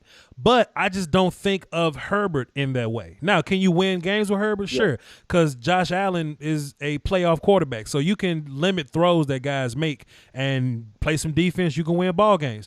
But what you want to do is you want to make whatever quarterback, whoever your quarterback is, as comfortable as possible. Jimmy Garoppolo can be a Super Bowl quarterback if the defense and offense is working well for you. So I agree with what you're saying. Flores can win games with Ryan Fitzpatrick.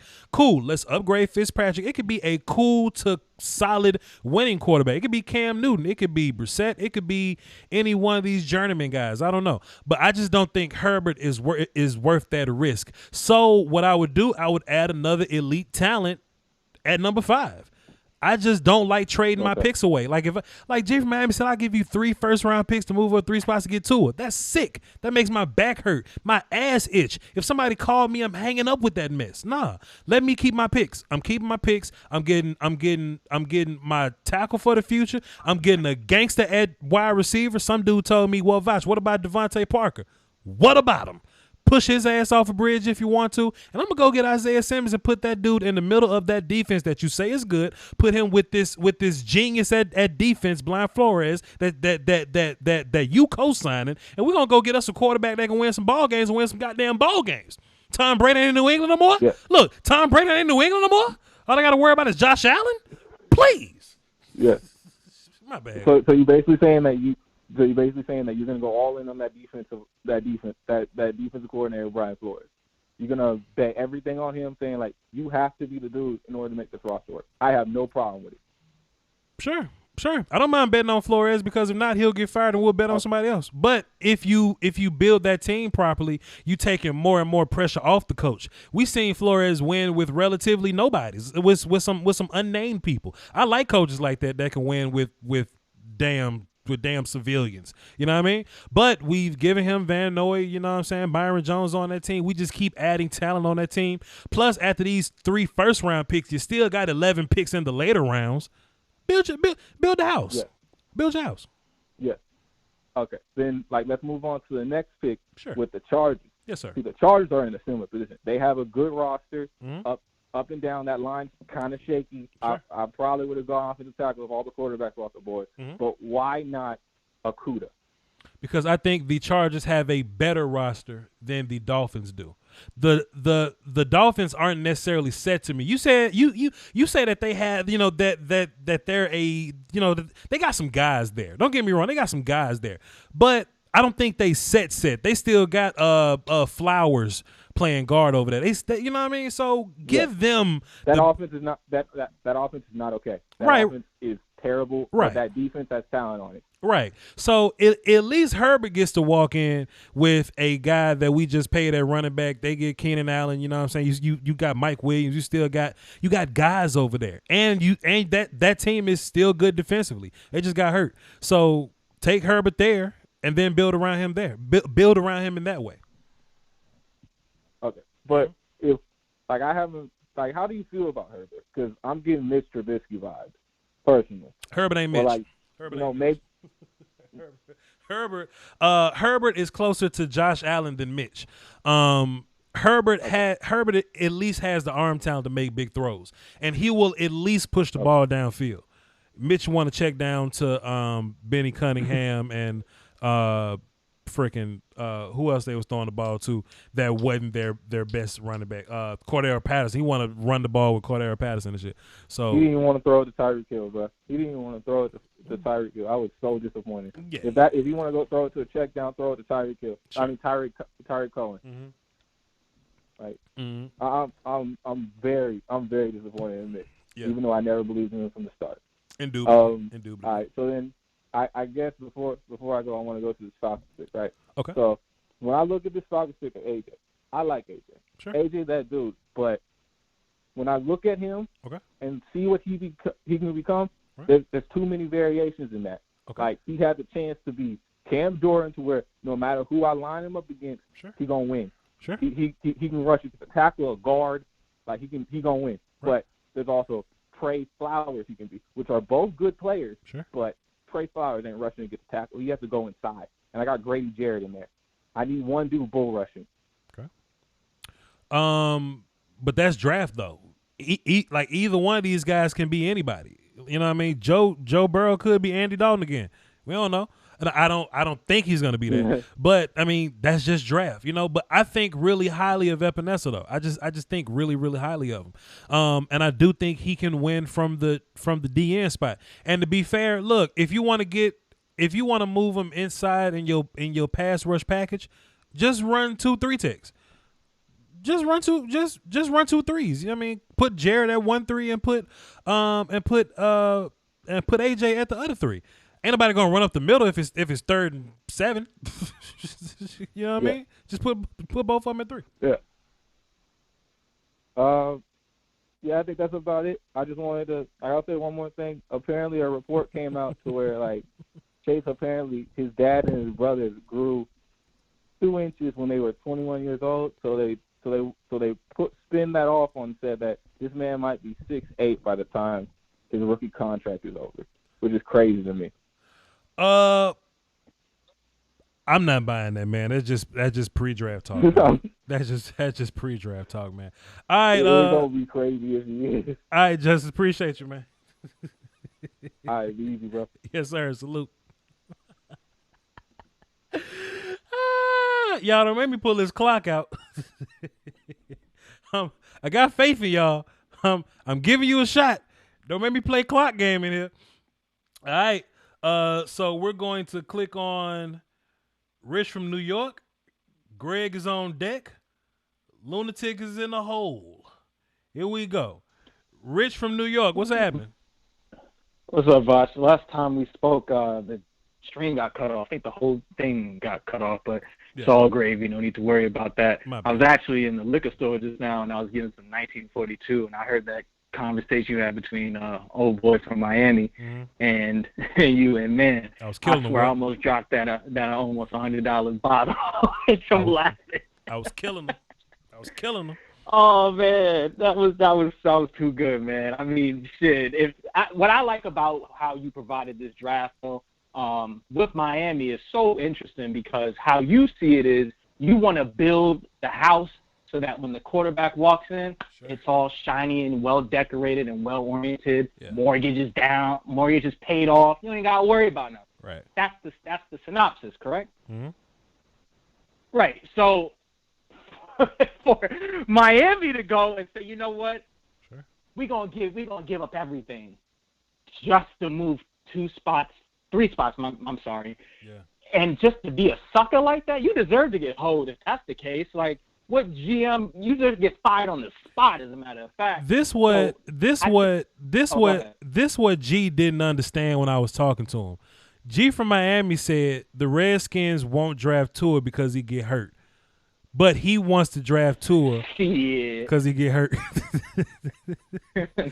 He's still gonna be hurt if he go to you, and if you give all your picks away, he damn sure gonna get hurt again. So I don't know, but whatever.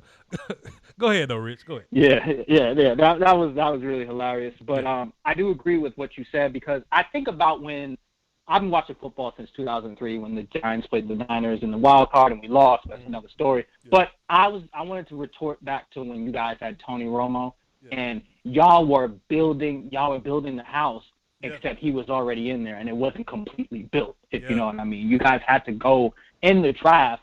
Get Tyron Smith, get Travis, get Zach in the span of 4 years. DeMarco, yeah. So, DeMarco, him too. Right. But what I'm saying is that by the time the window was there, it was only so amount of time that you could win. I could have been winning that entire time. Yeah. So that's why I really do agree with what you said, and I thought that was a very, very excellent point. I just want to talk about the tackle thing. Obviously, Jedrick Wills, we talk about it all the time. Mm-hmm. The easy, obvious pick. And, Danny Dimes needs to do what Tiki Barber did when, for any Giants fans in the chat that remember when Tiki Barber had fumbling issues. Sure. He was fucking terrible at that shit. Yeah. And what Tom Coughlin did, he made him do drills. Mm-hmm. And ever since he did those fumbling drills, it's been all quiet for that. Even though I know he's a running back and Danny is a quarterback, he still runs. So I think he just essentially needs to deal with that. But a tackle does help, and I think it's about time that we start involving in protecting Saquon and Danny. And so I think that's a great pick. And where I think this is an interesting draft is where you go towards the Raiders, because you got them picking Derek Brown, and then you got the 49ers picking Kinlaw. Can you talk to me about those two? Because those are the obvious ones where it's like, okay, we expect the wide receivers to fall here. But I know you tell me you build in the path to CeeDee Lamb for 17 without trading up, because that's not what you want to give up. Because you only have 5, 6, 7 picks, correct me if I'm wrong. Sure. But yeah.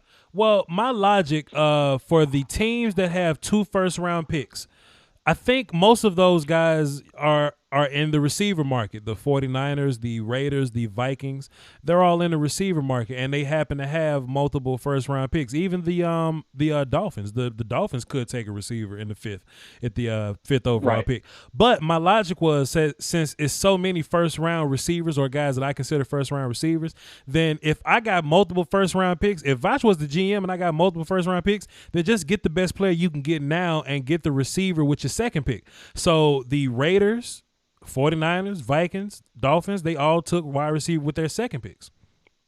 And I think they ended, and I think it worked out because they took really good defensive players with their first round picks. Right. I definitely noticed that. It makes a little sense. What I want to also ask is, it makes sense, but you think wide receiver is a luxury pick in, luxury position in football, and that's why that'll be attested to, picking wide receivers in the second, per se, and sometimes the first if they're really worth it. Well, see, I don't consider wide receiver to be a luxury pick. I consider it to be a necessity. I think you got to have wide receivers, especially in new football with everybody spread and you need 3 or 4 receivers. There, the way I look at it is, if you have 5 offensive linemen and 2 of them trash, you try to fix it. If you got 4 D linemen and 2 of them trash, you fix it. You don't just say, oh, well, I mean, we got 2 other D linemen. Why do we need to fix the other 2? Right? So if you're going to run out 4 receivers, 2 of them trash, go get 2 more receivers. Because you need everybody to be good. You need all those guys to be good. Because you may get a double team on the outside. You may get a gangster at corner on the other side. Okay, so the Cowboys, we go up against the Eagles. Darius Slay is fantastic. Let's say he shuts down Amari Cooper. They double team Michael Gallup. What are we gonna do now? You know what I mean? I just don't believe in. I just don't believe in. Oh well, we got 2 receivers. Let's move on. Hell no. You need guys. You need receivers because you need offense. You know what I mean? Even if your defense is fantastic, San Francisco 49ers, even if your defense is fantastic, you're going to need offense at some point. And if Jimmy had one more bit of offense in him, he would have won a Super Bowl, but he didn't. Yeah, you hit that right on the nail, man. The 49ers, if they get one more receiver, they can easily get that in the second round. I mean, you look at all these gangsters on interior defensive line, it's like, yeah, that also helps too.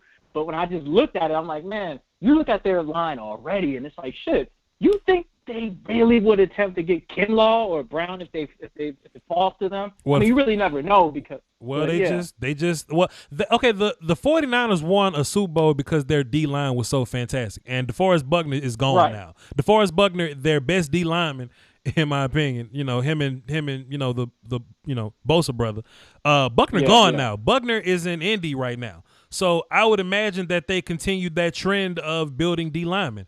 And, of course, you can get a D lineman in the second round. Of course, sure. Go get you a D lineman in the second round. Go pass up on Kinlaw to go get Justin Madubuike garbage ass. Do what you got to do. Do what you got to do. Whatever. Sure. Do your thing. Go get him. Go get him, Tiger. Knock him out the park. I want somebody to get Madubuike so I don't. So my team don't. Please somebody draft him so the Cowboys won't have to. Go ahead, sir. Okay. All right. I'm just going to say one last question for you. What's the most hilarious thing that you want to happen with this first-round draft? You want to happen on draft night. I'm sorry. Let me repeat that. I want the man, Giants fans, I'm so sorry. But as a Cowboy fan, listen. Okay, so look, I see a lot of dumbass Giants fans. I respect Giants fans that leave me alone for the most part. Like when the Giants was like good, they was kind of bothering me, and I ain't like it. You know what I mean? But since the Giants have been terrible, y'all kind of left me alone. But it's still some idiots to where when I be like, hey man, get offensive line at all costs, they'll still say trade back. They'll still say go get Simmons. They'll still say try to get one of these guys. If the Giants trade back and miss out on a really good player, as a Cowboy fan, I would be elated. I'd be super excited. I would laugh my ass off because you're ruining your quarterback that I don't think is top tier anyway, but you're ruining your quarterback and your top tier running back. Get your offensive line and quit playing. Get your guy and quit playing. But whatever. Yeah, that would be hilarious. I mean, trading back just to get somebody that doesn't equate towards protecting Daniel Jones, it's like you're hustling backwards now. Sure. And that ain't. I mean, even though you're getting picks, but you're hustling backwards, and now all of a sudden, we're kind of back to not even getting good enough eventually to even make some sort of noise of the sort. And Giants fans, as you know, aren't the brightest color in the coloring stash. They're really not.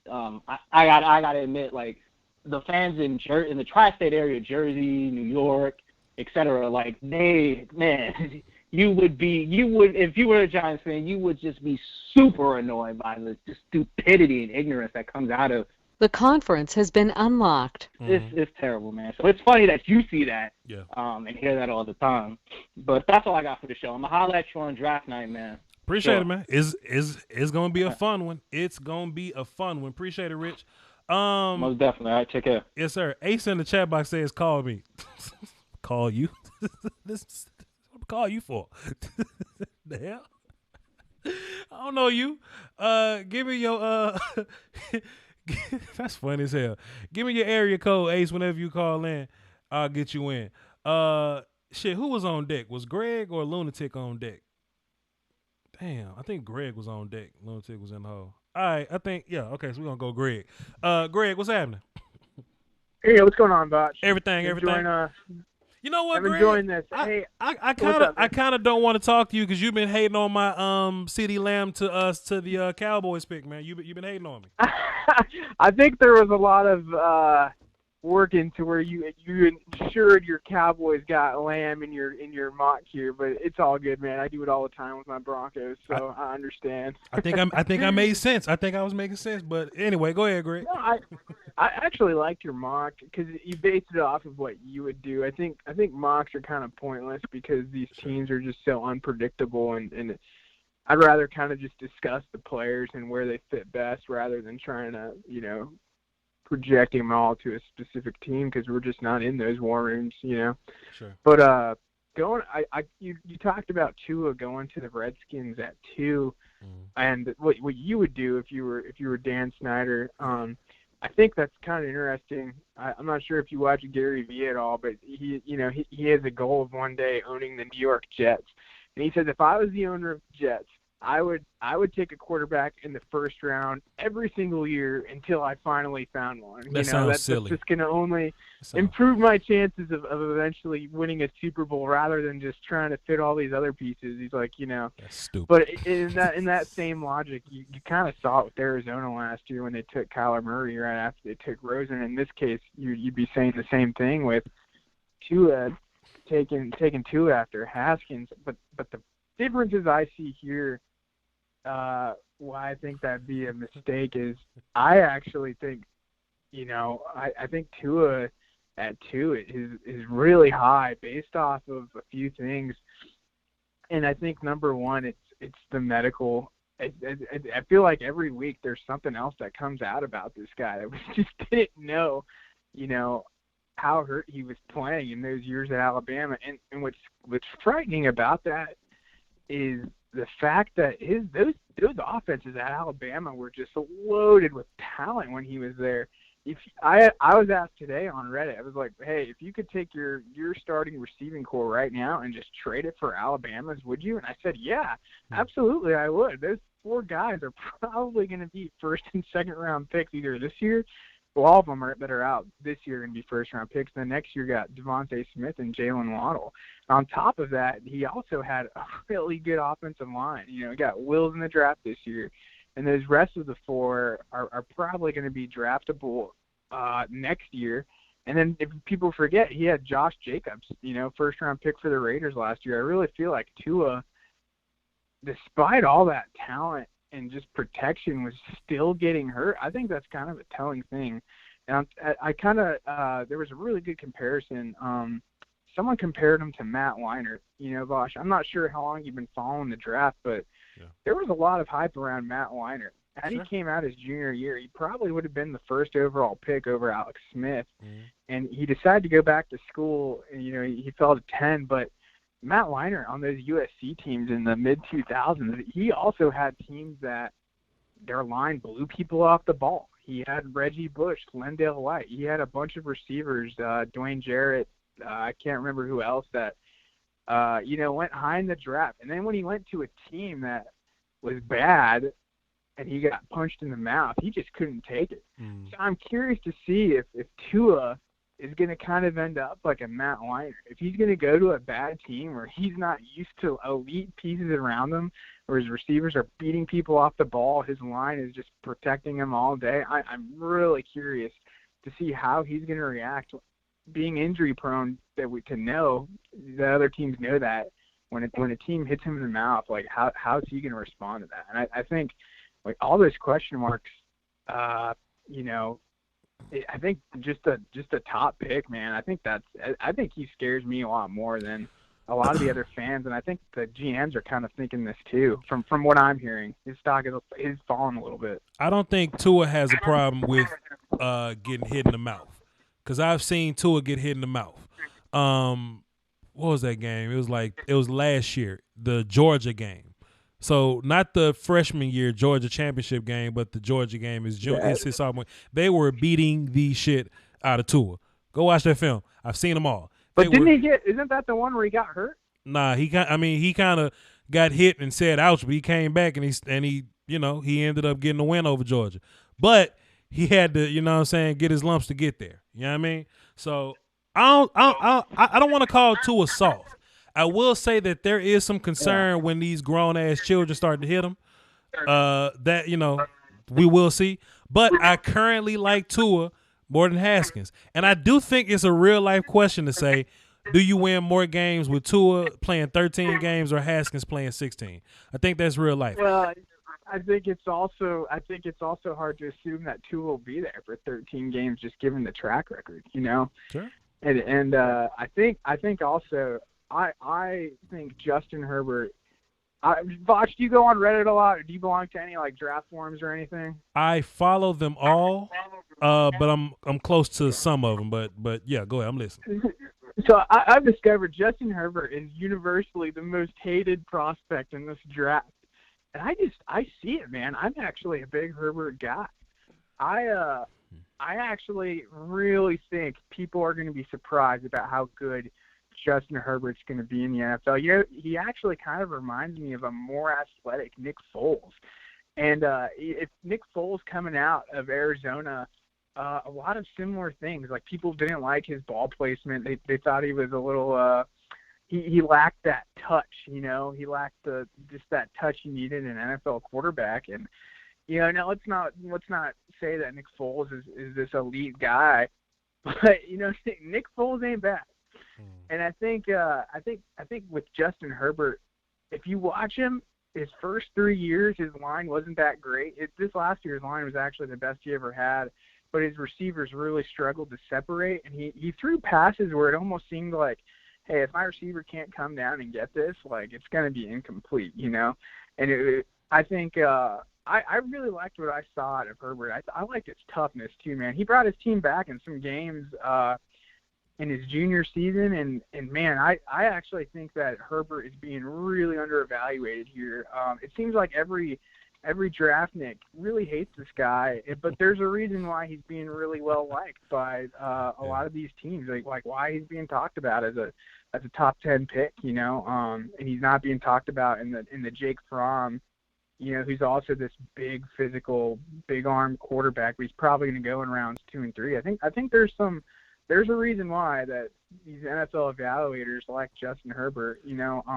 I love the fact he doesn't even have social media. This dude apparently just lives in the film and weight room and just footballs his life. He doesn't get any distracted by anything else. Justin I'm a big fan of Justin. Justin got a big arm, but I just wish he would trust it a lot more. We see a lot of I agree. We see him and his coaches. Now there has to be a reason that Justin is big arm guy, but he threw so many dump offs, so many hitches, screens, slants and bubbles. He threw a lot of those. His receivers couldn't get down the field, Voch. I think his receivers really struggled to separate at Oregon. Even in the Senior Bowl. Even the Senior Bowl, he seemed a bit tentative in the Senior Bowl. I don't know. I mean, he could be fantastic. Herbert could be great, but we're just gonna have to see. I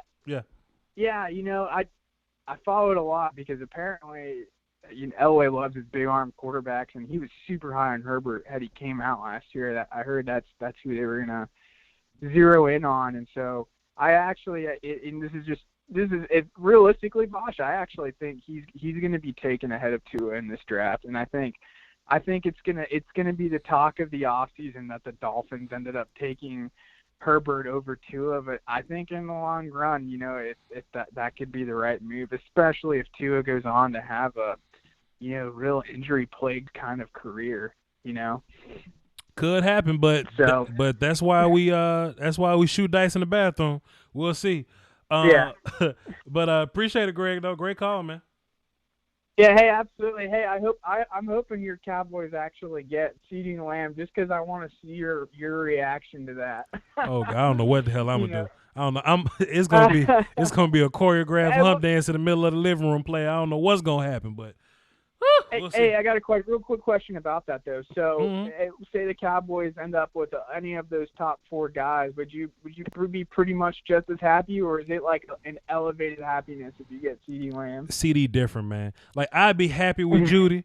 I'd be cool with Jefferson. Ruggs will make me kind of be like, okay, cool, but I see it. If we get CeeDee Lamb, I might flip the table over. I don't know. Well, I hope both our Broncos get Ruggs and Cowboys get Lamb, because I'll be right there with you, bud. Hey, take it easy, Voch. I'm going to continue to watch more of your videos. I'm going to go outside and shoot my rifle if we goddamn get CeeDee Lamb. All right, Jeff. Appreciate it, Greg. Man. Take care, man. Boy. Hey, y'all, dead ass, though. Chat box, please listen. Please listen, chat box. 100%. I was sitting in my chair thinking about the Cowboys drafting CeeDee Lamb, and I couldn't help but to giggle to myself. You ever just giggle? I just giggled to him. I said that's the exact sound I made. That's the sound I made. I went that's the sound right there. That's the one. That's the one, the exact sound I made when I think about it. It just tickles me.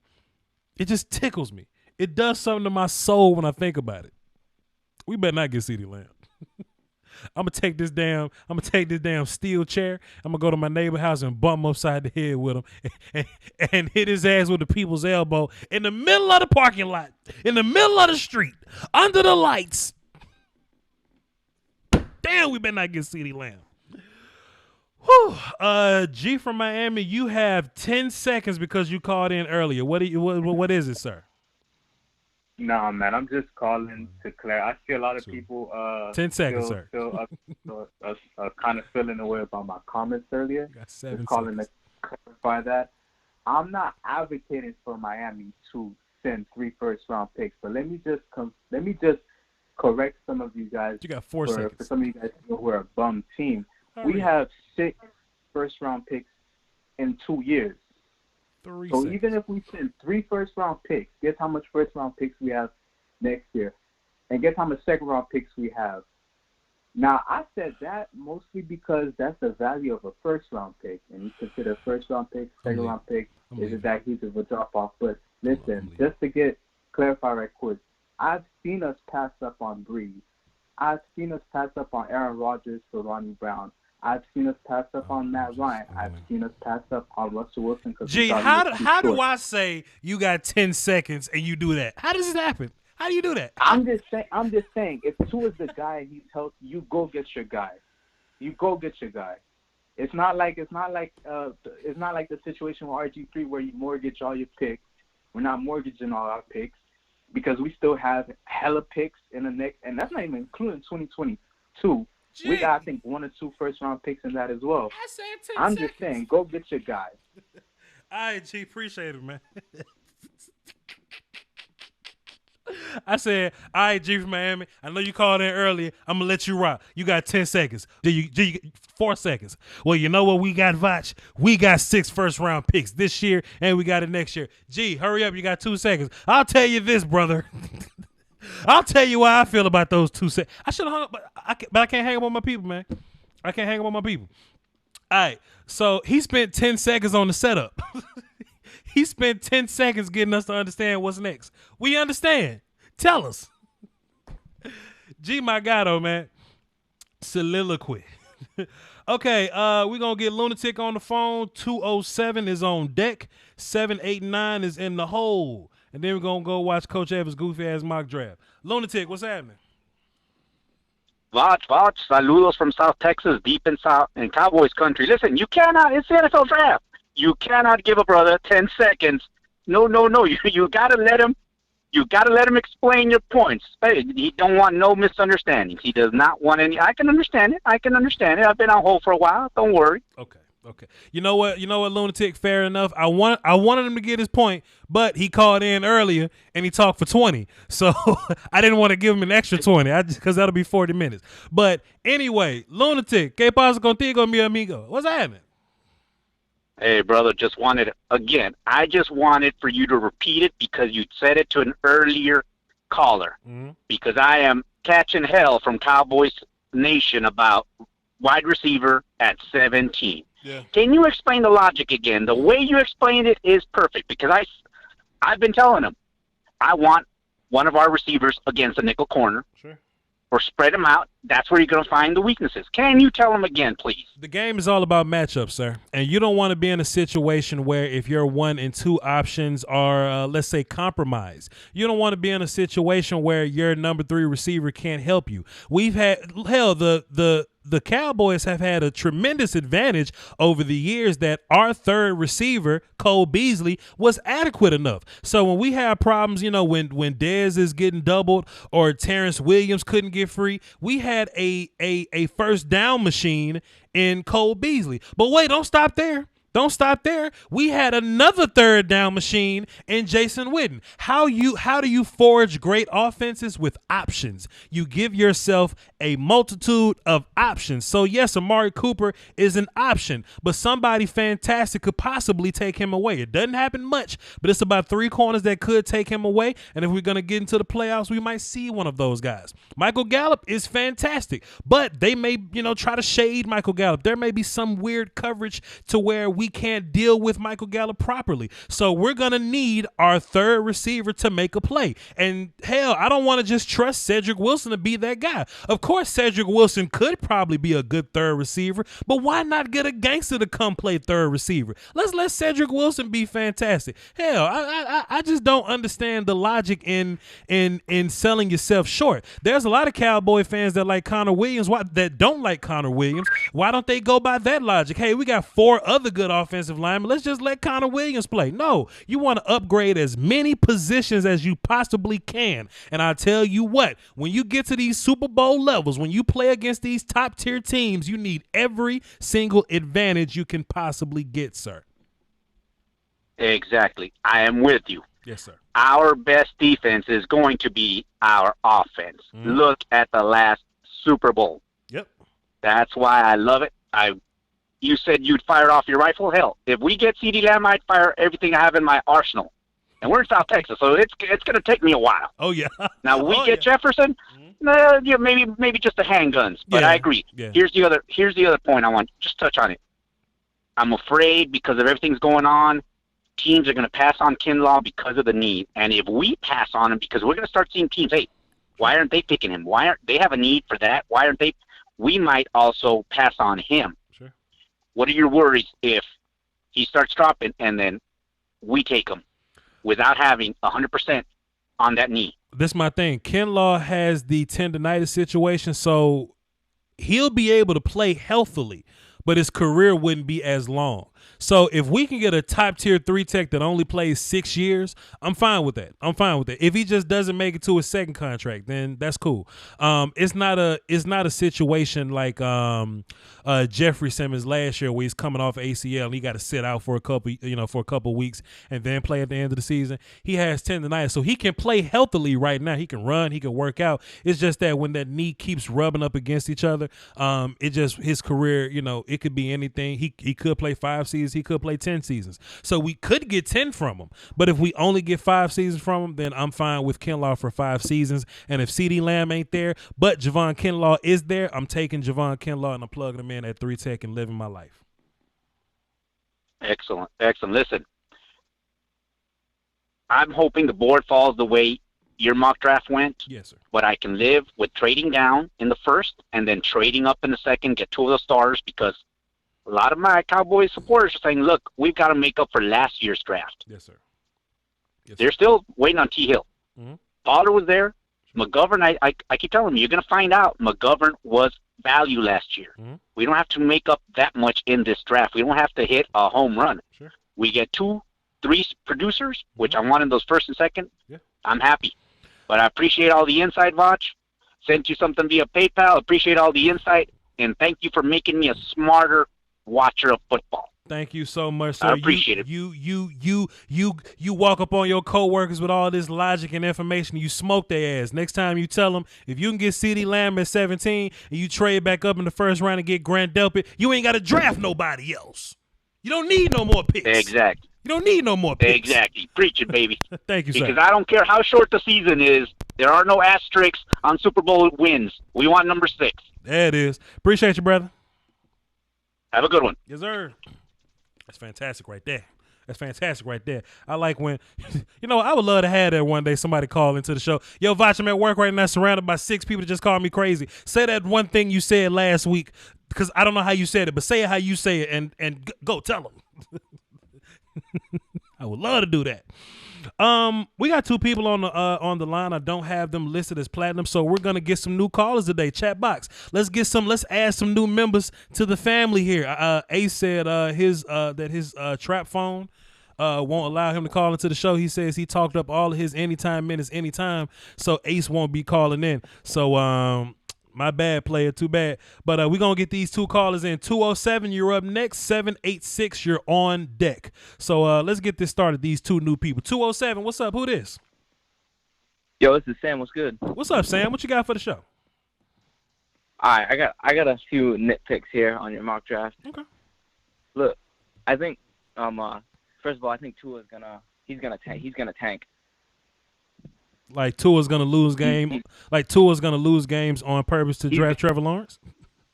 No. He's gonna have like an Aaron Rodgers type draft, I think. Okay, like he's gonna fall in the draft. Okay, I got you. Okay, go ahead. Yeah, I think the Chargers, they're not gonna take a QB. Okay. What are they gonna take? Just because I think the Chargers, they're looking at someone like Isaiah Simmons. I think. Okay.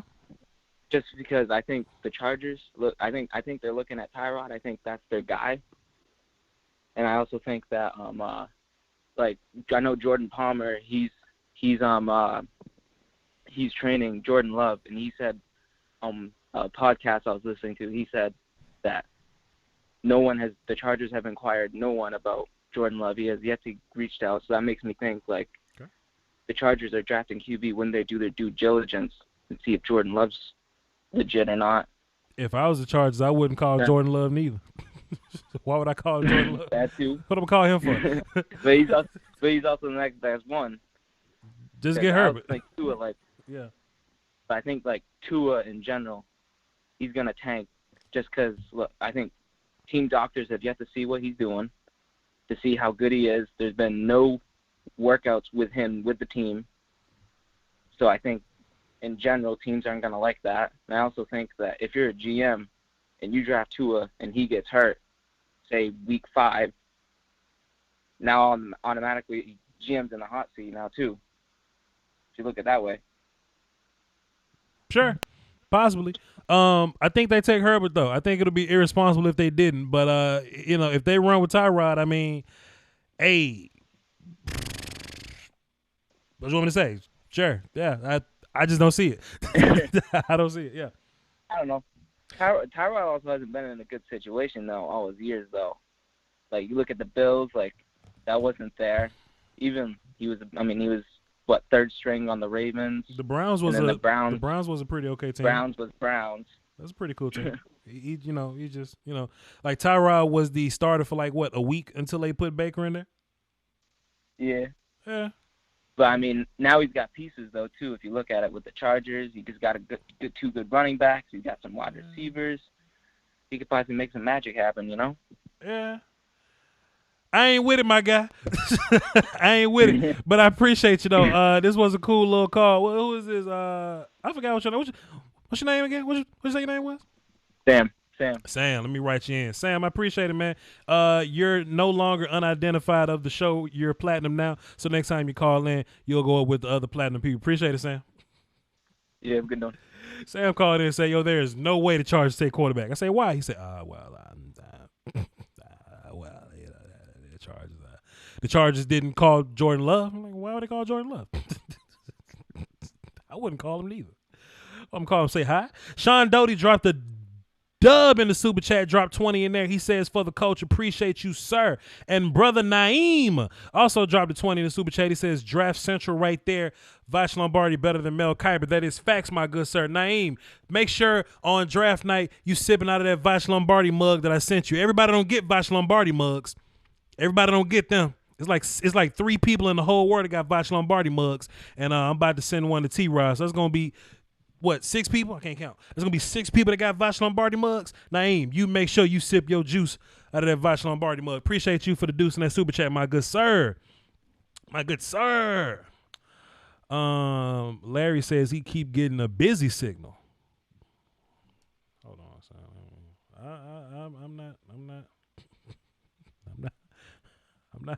I'm not buying it, Larry. You can call into the show. The numbers is wide open. You can call in there. We also got a PayPal from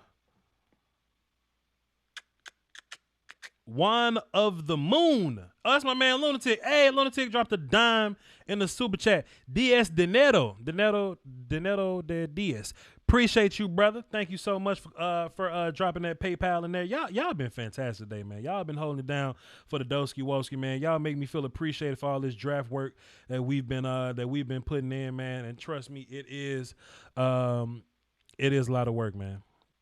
It is a lot of work, man. But we getting it done though. We getting it done. So let me do that. We got one more caller. Well, we got 2 callers on the phone. We got 3 callers on the phone. There go Larry. Appreciate it, Larry. There you go. But let's get 786 on the phone first. 786, who this? This J Rose from Miami. What up, J Rose from Miami? What you got for the show, brother? Hey man, I just wanted to call in and give me a little 2 cents on your mock draft. Let's run it, family. Man, I respect your opinion, but I'm lukewarm on your draft right now. Okay. I'm lukewarm.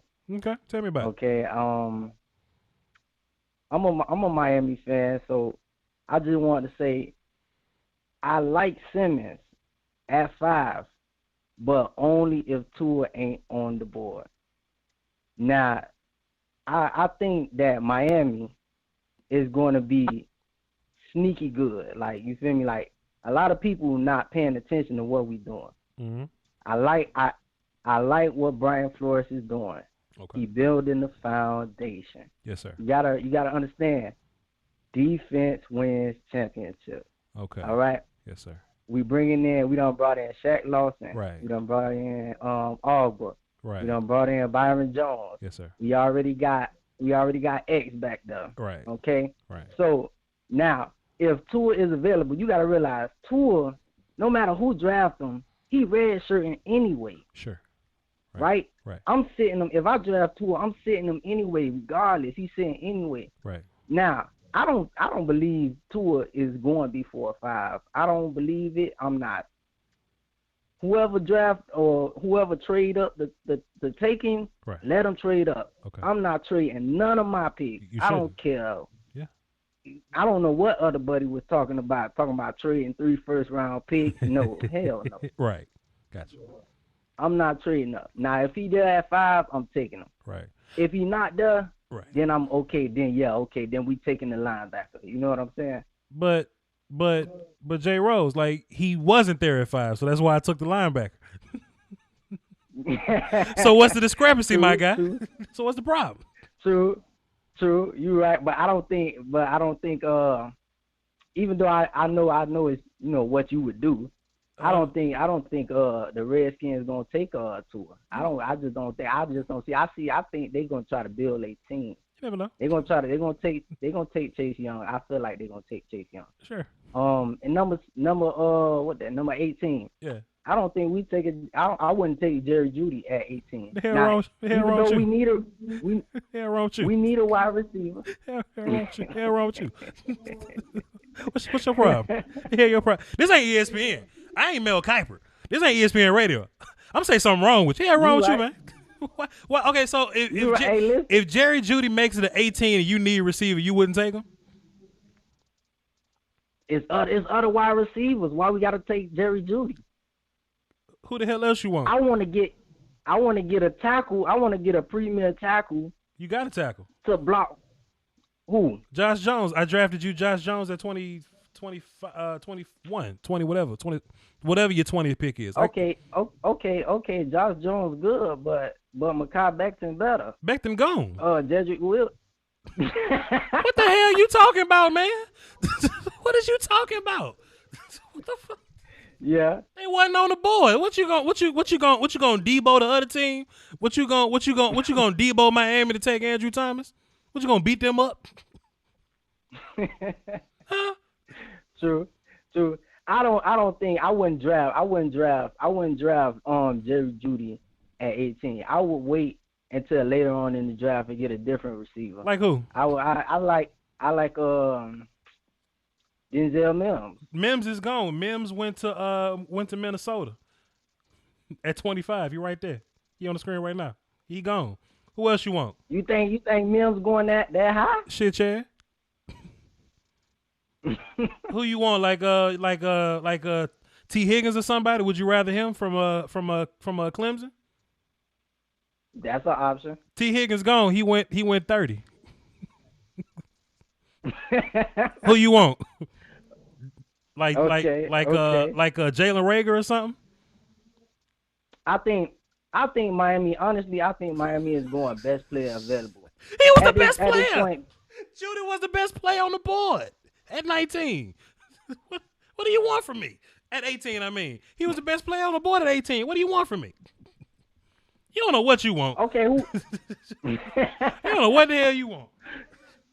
I'm listening, Jay Rose. I'm listening. I'm trying. Cause I'm on the phone, so I'm not looking at your board right now. But I think we gonna finish building out this defense.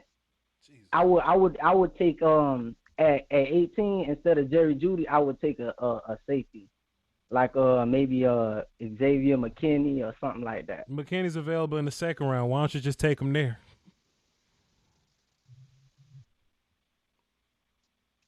It ain't that many safeties though that's that good though. You know what I'm saying? I don't know if somebody gonna take him before I pick. I mean, Winfield is there. You can get him in the second round. The Dolphins picking at the top of the second round, so you can get whoever you want up there. True. Duggar's still there. What you? Chin is still there. Yeah, you right. All right, J. Rose, I appreciate you, man. Thanks for the call, my guy. This was great, dog. Salute. This was a good one. Appreciate you, my guy. Right. You know what? That's how good people get into arguments every day. He said, you know what, Voch? I don't agree with what you did. What I do? I don't know. Let me see real fast. I wasn't looking. I just know that I disagree real fast. Come on. Y'all been coming at me today. I've been earning these super chats, all this fussing y'all been doing. Naeem dropped another dub up in there. He says, thank you, sir. Salute to your work ethic. I appreciate y'all for recognizing, man. Rue Glock dropped 5. He said, just a little something in the piggy bank. Salute to you, sir. Appreciate it very, very much. Yeah, man, he on that wild parsley, dog. He didn't look at the mock at all. He says, if Becton slides because he pissed hot, does Dallas pass? So I don't know. A bunch of people pass it, I get, if he slides, but I don't think he falls because he pisses hot. You know, it's just a new day. Starboy said my man high as hell right now. Leave him alone. Nah, he ain't high. He coherent. He just wasn't focused. He thought this was ESPN. He thought I was gonna let him slide. We don't let him slide. Don't let nobody slide. And Naeem came back and dropped the deuce. He says, high, so high. Reaching for the sky. Appreciate it again, Naeem. We got 2 more callers. I promise we're going to get these 2 guys. We're going to wrap the show up. We at 2 hours right now. Tony, what's up, man? Did you call in early? What's up, man? You ain't calling in early. Okay, cool. No. Okay, what's up, my guy? Yeah, Voch. I'm liking your draft. The only thing, well, I'll say this. Every time I hear you talking, it sounds like you clap your hands for you talk. Like, all right, Tony, this what it is. This what it is, right? Your mock draft. I was drinking water, right? I just ain't like how you was going with that. Like, come on, son. What are you doing over there? Yeah. My bad. Go ahead. I'm sorry. Go ahead. So I like your draft. I understand the Chase Young pick, but for me at this point, I'm kind of on the, I'm on the Isaiah Simmons train right now. But I understand the Chase Young pick. I do think, I just say this about the Miami pick. I get why you went Isaiah Simmons, but if I'm Miami, we might have the worst offensive line in the league. Okay. You got Jedrick Wills. Jedrick Wills was on the board, right? At 5? No, he wasn't. No, you got Andrew Thomas on the board. Sure. And you could probably get you a franchise level tackle. I would probably really think about getting Andrew Thomas because that offensive line is it's really bad. When your best offensive lineman is arguably Eric Flowers, you don't have a really good offensive line. Okay. Like, that is a problem. Sure. And Josh Jones is good, but Josh Jones, like, after Wills, Thomas, Becton, and Wirfs go, it's really a drop. Okay. From the tackles. But Simmons is a better player than Thomas, so that's why I took him. I think if you have an opportunity to get one of the top, 5 or so best players on the board, you take them, and you have an opportunity to get an offensive lineman later. So the combination of Simmons, Judy, and Thomas, I don't know what Dolphins fans even calling and talking to me about. I don't even get this conversation, but I'm listening. But I think they should go O-line because that O-line is not good. Well, it don't matter what quarterback they draft. Whether quarterback they put back there, it's going to get hurt. Well, they put them out in that offensive line. Well, they did go offensive line, but after the first round, they still got 11 picks to still possibly go offensive line. So it's possible. Like, interior will still be pretty good, but Sure. It's probably just because I think there's a drop-off of talent after you get past the first 4 guys. It is, but it's also a drop-off in talent from Isaiah Simmons to, whoever's next. So. Yeah, I see what you're talking about. I think the Chargers will go QB. Huh? Oh, that's somebody talking to you. Okay, my bad. Oh, no. Epinesa at 17? 16. That's interesting. Yes. Yeah, he's 16. He's my I like that pick, though. he's my second best edge guy. Yeah, a lot of people really dropping him because of, the testing and the combine and everything. Like, he wasn't considered a top 10 pick before all that stuff happened. He was slow on film, yeah. Yeah, they're like, oh, yeah, he's not athletic. That's a lot of people been putting Chase on over him. I'm not agreeing with that. You got Grant Delpit in the first round. Yes, Jason. I like Garrett. that pick. Yes, Jason Garrett. I got Grant Delpit in the first round, yeah. Because I've been a lot of people. I had 2 more calls to get to. I appreciate you, brother. All right. We're going to get Tony up out of there. And we're going to get him. Boom, boom, boom. Wait. The conference has been locked. 2 callers, and I swear we leaving. I promise. Big Larry, what's happening? Yo, what's good, Fox? Everything, my guy. What you got for the show? Yo, I'm a long-time listener, first-time caller. Got you. Appreciate I'm a you. Raider fan. Mm-hmm. All right. So, I don't see CeeDee Lamb getting past the Raiders. Okay. At 12. Sure. But I also don't see those 2 tackles getting past Carolina or Jacksonville. Okay. Both of those teams are at the bottom of the rankings when it comes to stopping the run. If you can't stop the run, you're going to lose in the NFL. Okay. So I don't see how you got them falling all the way down to 18, 19, wherever you got them. Because also the Jets. I mean, I like the Jets need a receiver, but they also need a left tackle. Yeah. Fant is not the answer. And the Giants, I like your pick with the Giants because they definitely need to work on that offensive line. Right. But with 19 for the Raiders, I'm thinking we take the best corner. Okay. Your thoughts? Hey, that's your mock. I can't hate on your mock. Just like I tell people, I don't care what they think about my mock. That's your mock. I can't hate on your mock. Even though I think the Panthers took Okudah because Okudah is the better player over those guys, so I think that's clear. They got problems with the run, but you don't forego that when Jeff Okudah's sitting on the board. So that's the reason he's there. And who you say, the Jaguars? The Jaguars got D linemen. They got guys on their D line. They got guys on their D line that they drafted recently. So that's why I gave them cornerback as well. Also, my bad. I'm sorry. I cut you off real quick. Fournette. Go ahead. I got him on my fantasy team. He sees 8, 9 in the box. You don't think they need a receiver? But go ahead. Who you talking about? The Jaguars? Jacksonville. Sure, they could possibly need a receiver, but they could also get a receiver later. I just think when we're looking at the players that's on the board, just looking at guys on the board, I just think it worked out for them to get Henderson. It just worked out in that way. But I know you love CD and you call him a gangster or he's generational talent. He's cool. So if you're Jacksonville, would you let him go by you when you really don't have a number one? You got DJ Chark, who's good, but you don't have a baller. Who they got playing corner? Right now, I look at their rankings. They're in the middle of the pack. At the end of the day, they got to put up points. But who they got? Put up points. But who they got playing corner? Second round. That's who they got. So why they can't get a receiver in the second round? I'm not understanding what you're saying. Because you told me he's a generational talent, right? I said he's a really good receiver. I didn't call him generational. Oh, what do you think he is? Who do you compare him to? I don't do player comparisons. I just think he's really good. You love him though. Yeah, I love him. You want CD on Dallas though? Sure, but I also love C.J. Henderson and I want him in Dallas. I love Picking Kinlaw. I want him in Dallas. A.J. Epinesa, I want him in Dallas. I want a lot of guys in Dallas.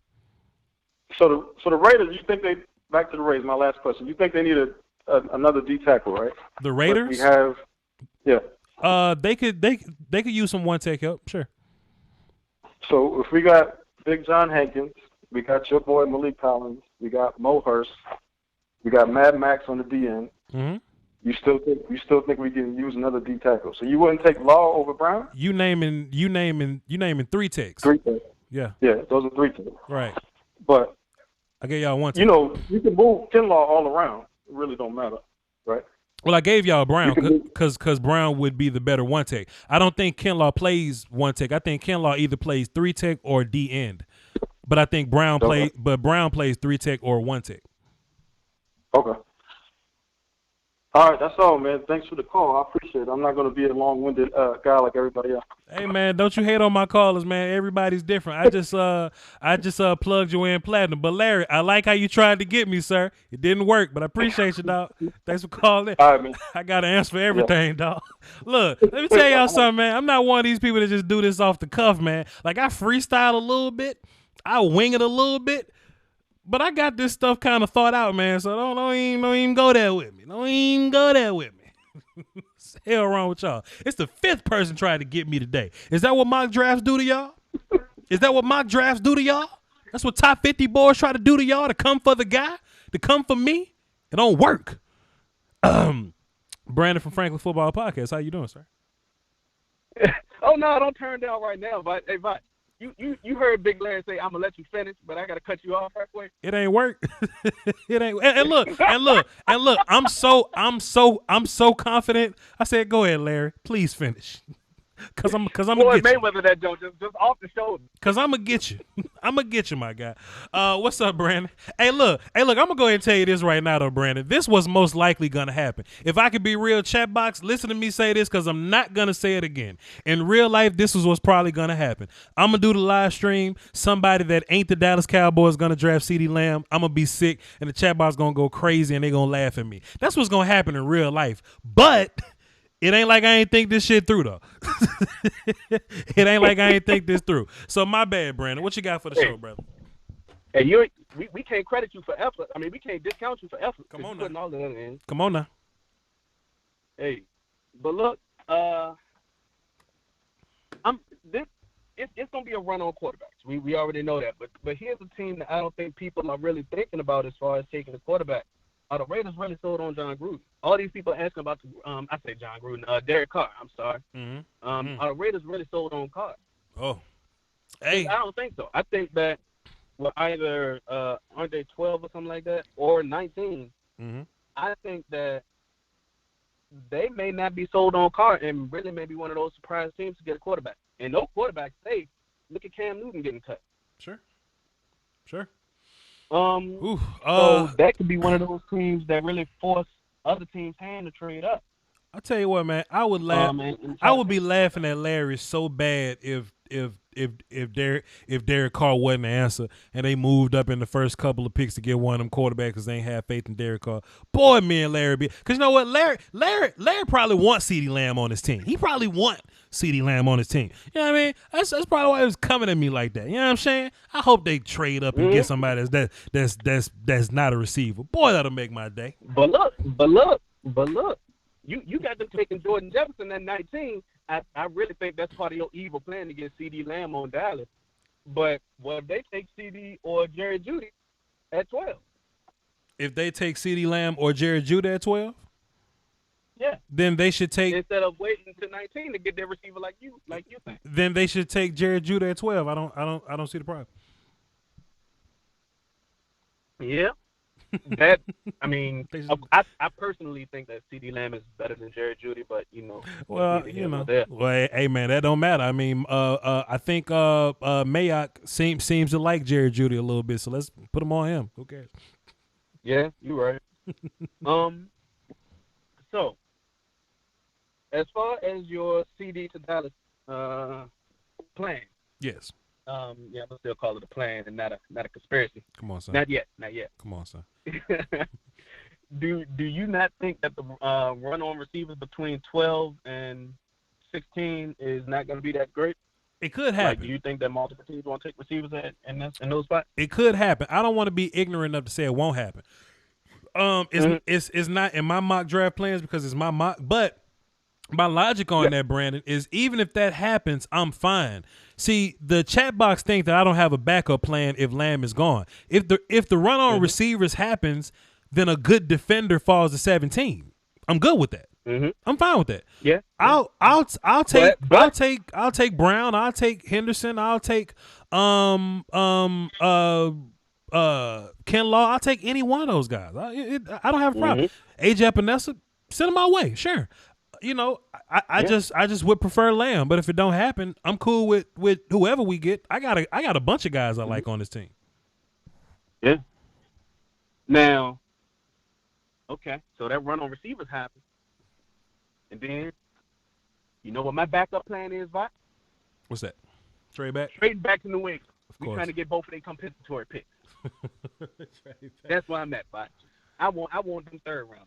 Well, see, I don't want to give up a really good player just to get somebody third round picks though.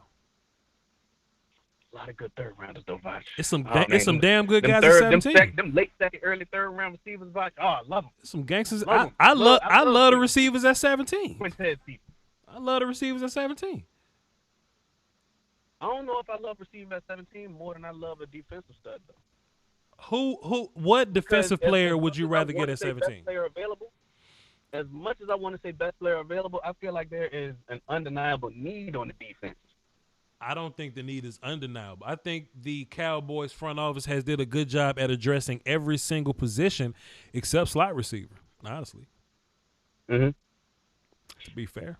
So I just think I can agree to disagree at corner, but yes, otherwise I feel like you're correct. I just think most of the top tier defensive guys that we like gonna be gone, and we're gonna be stuck to either look for a top tier receiver or a regular tier defensive player. I'm taking top tier guy every time. And something else too, though, Brandon. I think people talk in this chamber of we don't have second, third, fourth, and fifth round picks. You know what I'm saying? Like even if I do take a receiver at 17, the draft ain't over because I got cornerbacks I like in the second. I got D tackles I like in the second. I got defenders all through this draft I can get for you, all over the place. You know, so I'm not just stuck in one bubble. Oh no! That you would be foolish to. Sure. As much research as you've done, you would be foolish to put all your Charles Budd says they need a corner, the best cornerback available. Well, what if Jerry Jeudy's on the board at 17 and the best cornerback available is Christian Fulton? Do you take Christian Fulton over Jerry Jeudy? I think that's asinine. That would be foolish. I think that's crazy. But you saying that's foolish? I think that's the scenarios that we face with. I legitimately think offensive line, quarterback, those top 6 or 7 or so defenders are going to run the top of the draft. They're going to run the top of the draft. And I mean, but that's every single year though. Like you got to snatch up the O-line. You got to snatch up the quarterbacks. That's every year. So like we got to understand that that's just the way the things are.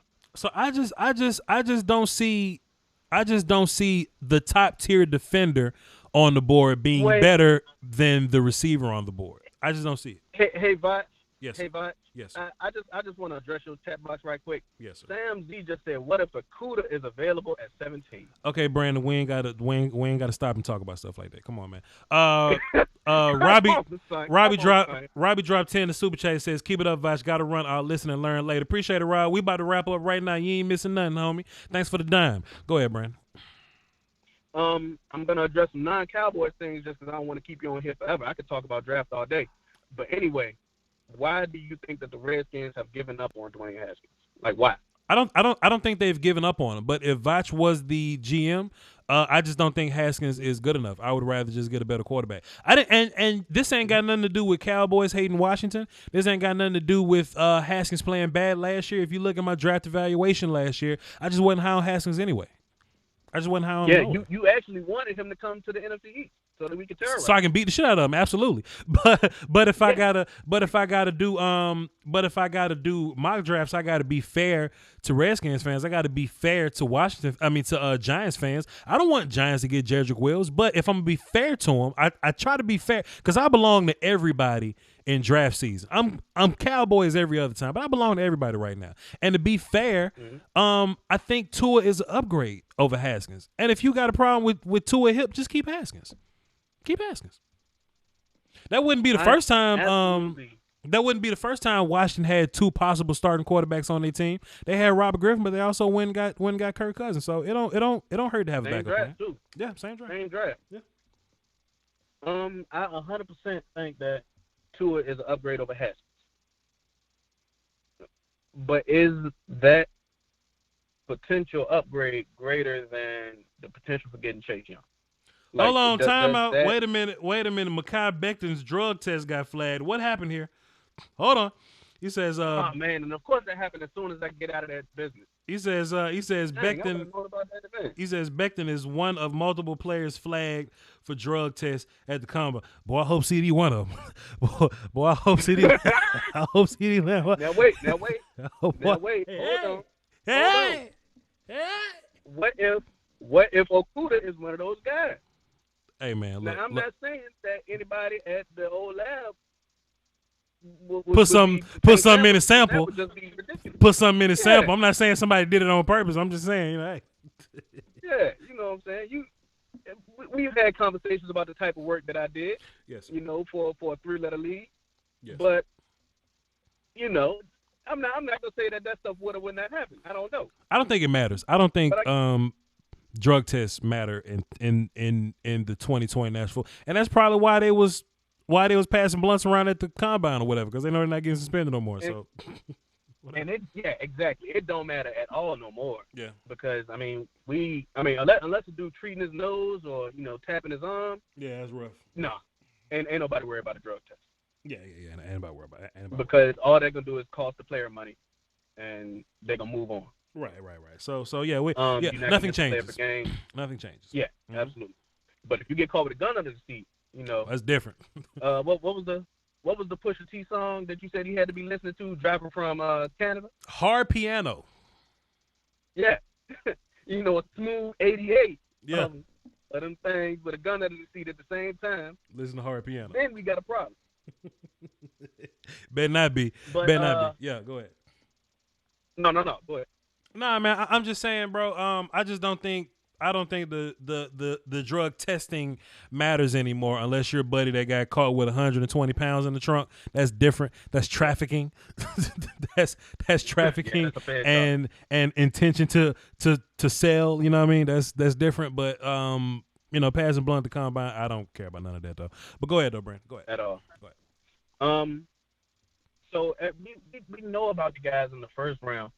Where do you think like a team can? Well, I'm not going to say the Cowboys. What do you think that any team can kind of hold off from, in the early rounds and look at those late day 2 to middle of day 3 guys? What positions do you think those are going to end up in as far as the draft goes? You saying what guys are going to be picked the most on day 2? Yeah, position-wise. I tell you what, I think wide receivers and D tackles are gonna probably fly off the board on day 2. But the problem is, I think a lot of people, because what's my man called in earlier, the other Dolphins fan. I think a lot of people think T. Higgins is gonna be there in the second round, or they think that Denzel Mims is gonna be there in the second round. I think we get a bunch of receivers in the first. Excuse me. I think we get like 7 receivers in the first round, and you thinking that you, yeah. 7 receivers. I think the top 4 guys, Higgins, Mims, Rager. I also think Hamler could possibly slip in there. So that's 8 guys. I think what's going to happen is that run on receivers going to make people realize receivers ain't going to last as long as you thought they was going to last. And I think that's going to make people giddy up and go get some receivers. That's what I think is going to happen. Yeah. I think once Jefferson. You might see a guy like Laviska Shenault. Sure. Go up into the late second instead of being like a 3rd or 4th round guy. Sure. And Quintez Cephas being an early 2nd round guy instead of a later 2nd round guy. He better not be. Because he better not be. Panicking. He better not be. But hey, I feel you. Yeah. They better not draft Cephas early in day 2. But go ahead. I wouldn't personally. I think that he's great as a late 2nd, early 3rd, but later than that, teams panic sometimes. You know how that go. Later than that, absolutely. I think that's all I got for you, Voch. All right, man. I appreciate your insights, man. Appreciate you for calling in. Brandon with Frankly Football on YouTube. Whenever he gets going, he'll get going. We'll let you know. Man, I be taking random hiatus. I drop 3-4 videos 4 days straight, and then I'll just fall off, man. Well, that's not how to do it. Got me lazy. That's not how to get it done. But hey, yeah, I feel you though. Appreciate it, my guy. Only thing, if you do the live stream again, I'm down to, hop on co-host with you, so because I got nothing but time. I'm working from home and shit. I'm doing this by myself, man. I'm gonna do this solo, but I'm gonna get a bunch of calls in. So, you talking about the live draft Thursday, right? Yeah. Yeah. We're gonna be funneling a lot of calls in and out of this thing, man. So, just be around. I'm gonna get you on, but I'm doing this thing solo. Like 20 people asked me to do that, like to do the draft show with them, and I'm like, man, if I do the draft show, it'll be me and 2 other people. But if not that, it's just gonna be me. It's just gonna be me solo interacting with y'all, chat box and phones and all that. So we'll see what happens. No doubt. All right, man. All right, well, love is always, my brother. Absolutely. Good night. Indubitably. Indubitably. Now, if punk ass Nick Gashler ever get his life together and get his YouTube channel going, we can absolutely do a lot of things like that. Hey, man, I don't know what it is about these mock drafts that just bring this energy out of y'all, but we've been talking about players all year. We've been talking about whack ass offensive linemen, whack ass D linemen. Y'all don't want to come through, but boy, we do mock drafts and receivers. Y'all lose y'all mind and run to this thing. Y'all lose y'all mind to come come do some mock draft, to come talk receivers. Y'all want a piece of Voch then. You want a piece of Voch when it's time to do mock draft. Well, I'm here. I'm here for you. But I do appreciate y'all for tuning in, man. This show was fantastic, man. This show was great. The last few shows we've been doing, I've been doing a bunch of work in a row, man. I got a bunch of super chats today, a bunch of PayPals and Cash Apps today. So I know y'all do appreciate the hard work that we putting in. I know that y'all appreciate the hard work that we putting in. So, you know, I ain't even gonna complain about working hard and being here and you know, putting in the extra time. So, you know, it just kind of is what it is, man. We gonna take a day off tomorrow though. We gonna take Saturday off, but we'll probably get back into something Sunday. I don't think I released my top 50 board. I probably released my top 50 board to the world. I might do it tonight. I got a top 50 board I might release tonight, but then again, I want to put it in video form so I can get that views. I can get them views. So we might do top 50. We might do a top 50 reveal, but I got it. But hey, if you in the Patreon is up already, so y'all can check that out. I would go to the chat box for like 5 minutes, but shit, I feel like I've been talking to y'all all day. I feel like y'all ain't got no more questions, so we'll go and wrap this up though. Wait. So Mark Hart said, Voch's wife is cancer free for 1 year. Can your boy and his lady get a war chat? Hey man, for you and the lady, for her being cancer free, beating that old cancer one time. ... Bam.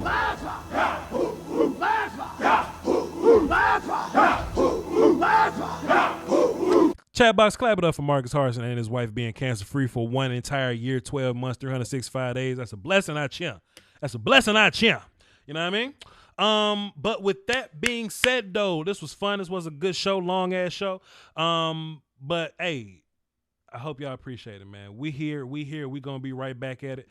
Turn y'all notifications. I can tell when some of y'all lads ain't got the notifications on, man. Somebody was like, "Damn, Voch, why you did this long ass live stream talking about your mock draft, man? Like you ain't put this in video form. Hey, it's in video form, but your notifications wasn't on, so you missed it. I caught y'all asses. Cut your notifications on so you know when I'm dropping random ass content in the middle of the week just like this. Till then, y'all hold it down for the Doski Woski and the Peasky Wheesky one more time.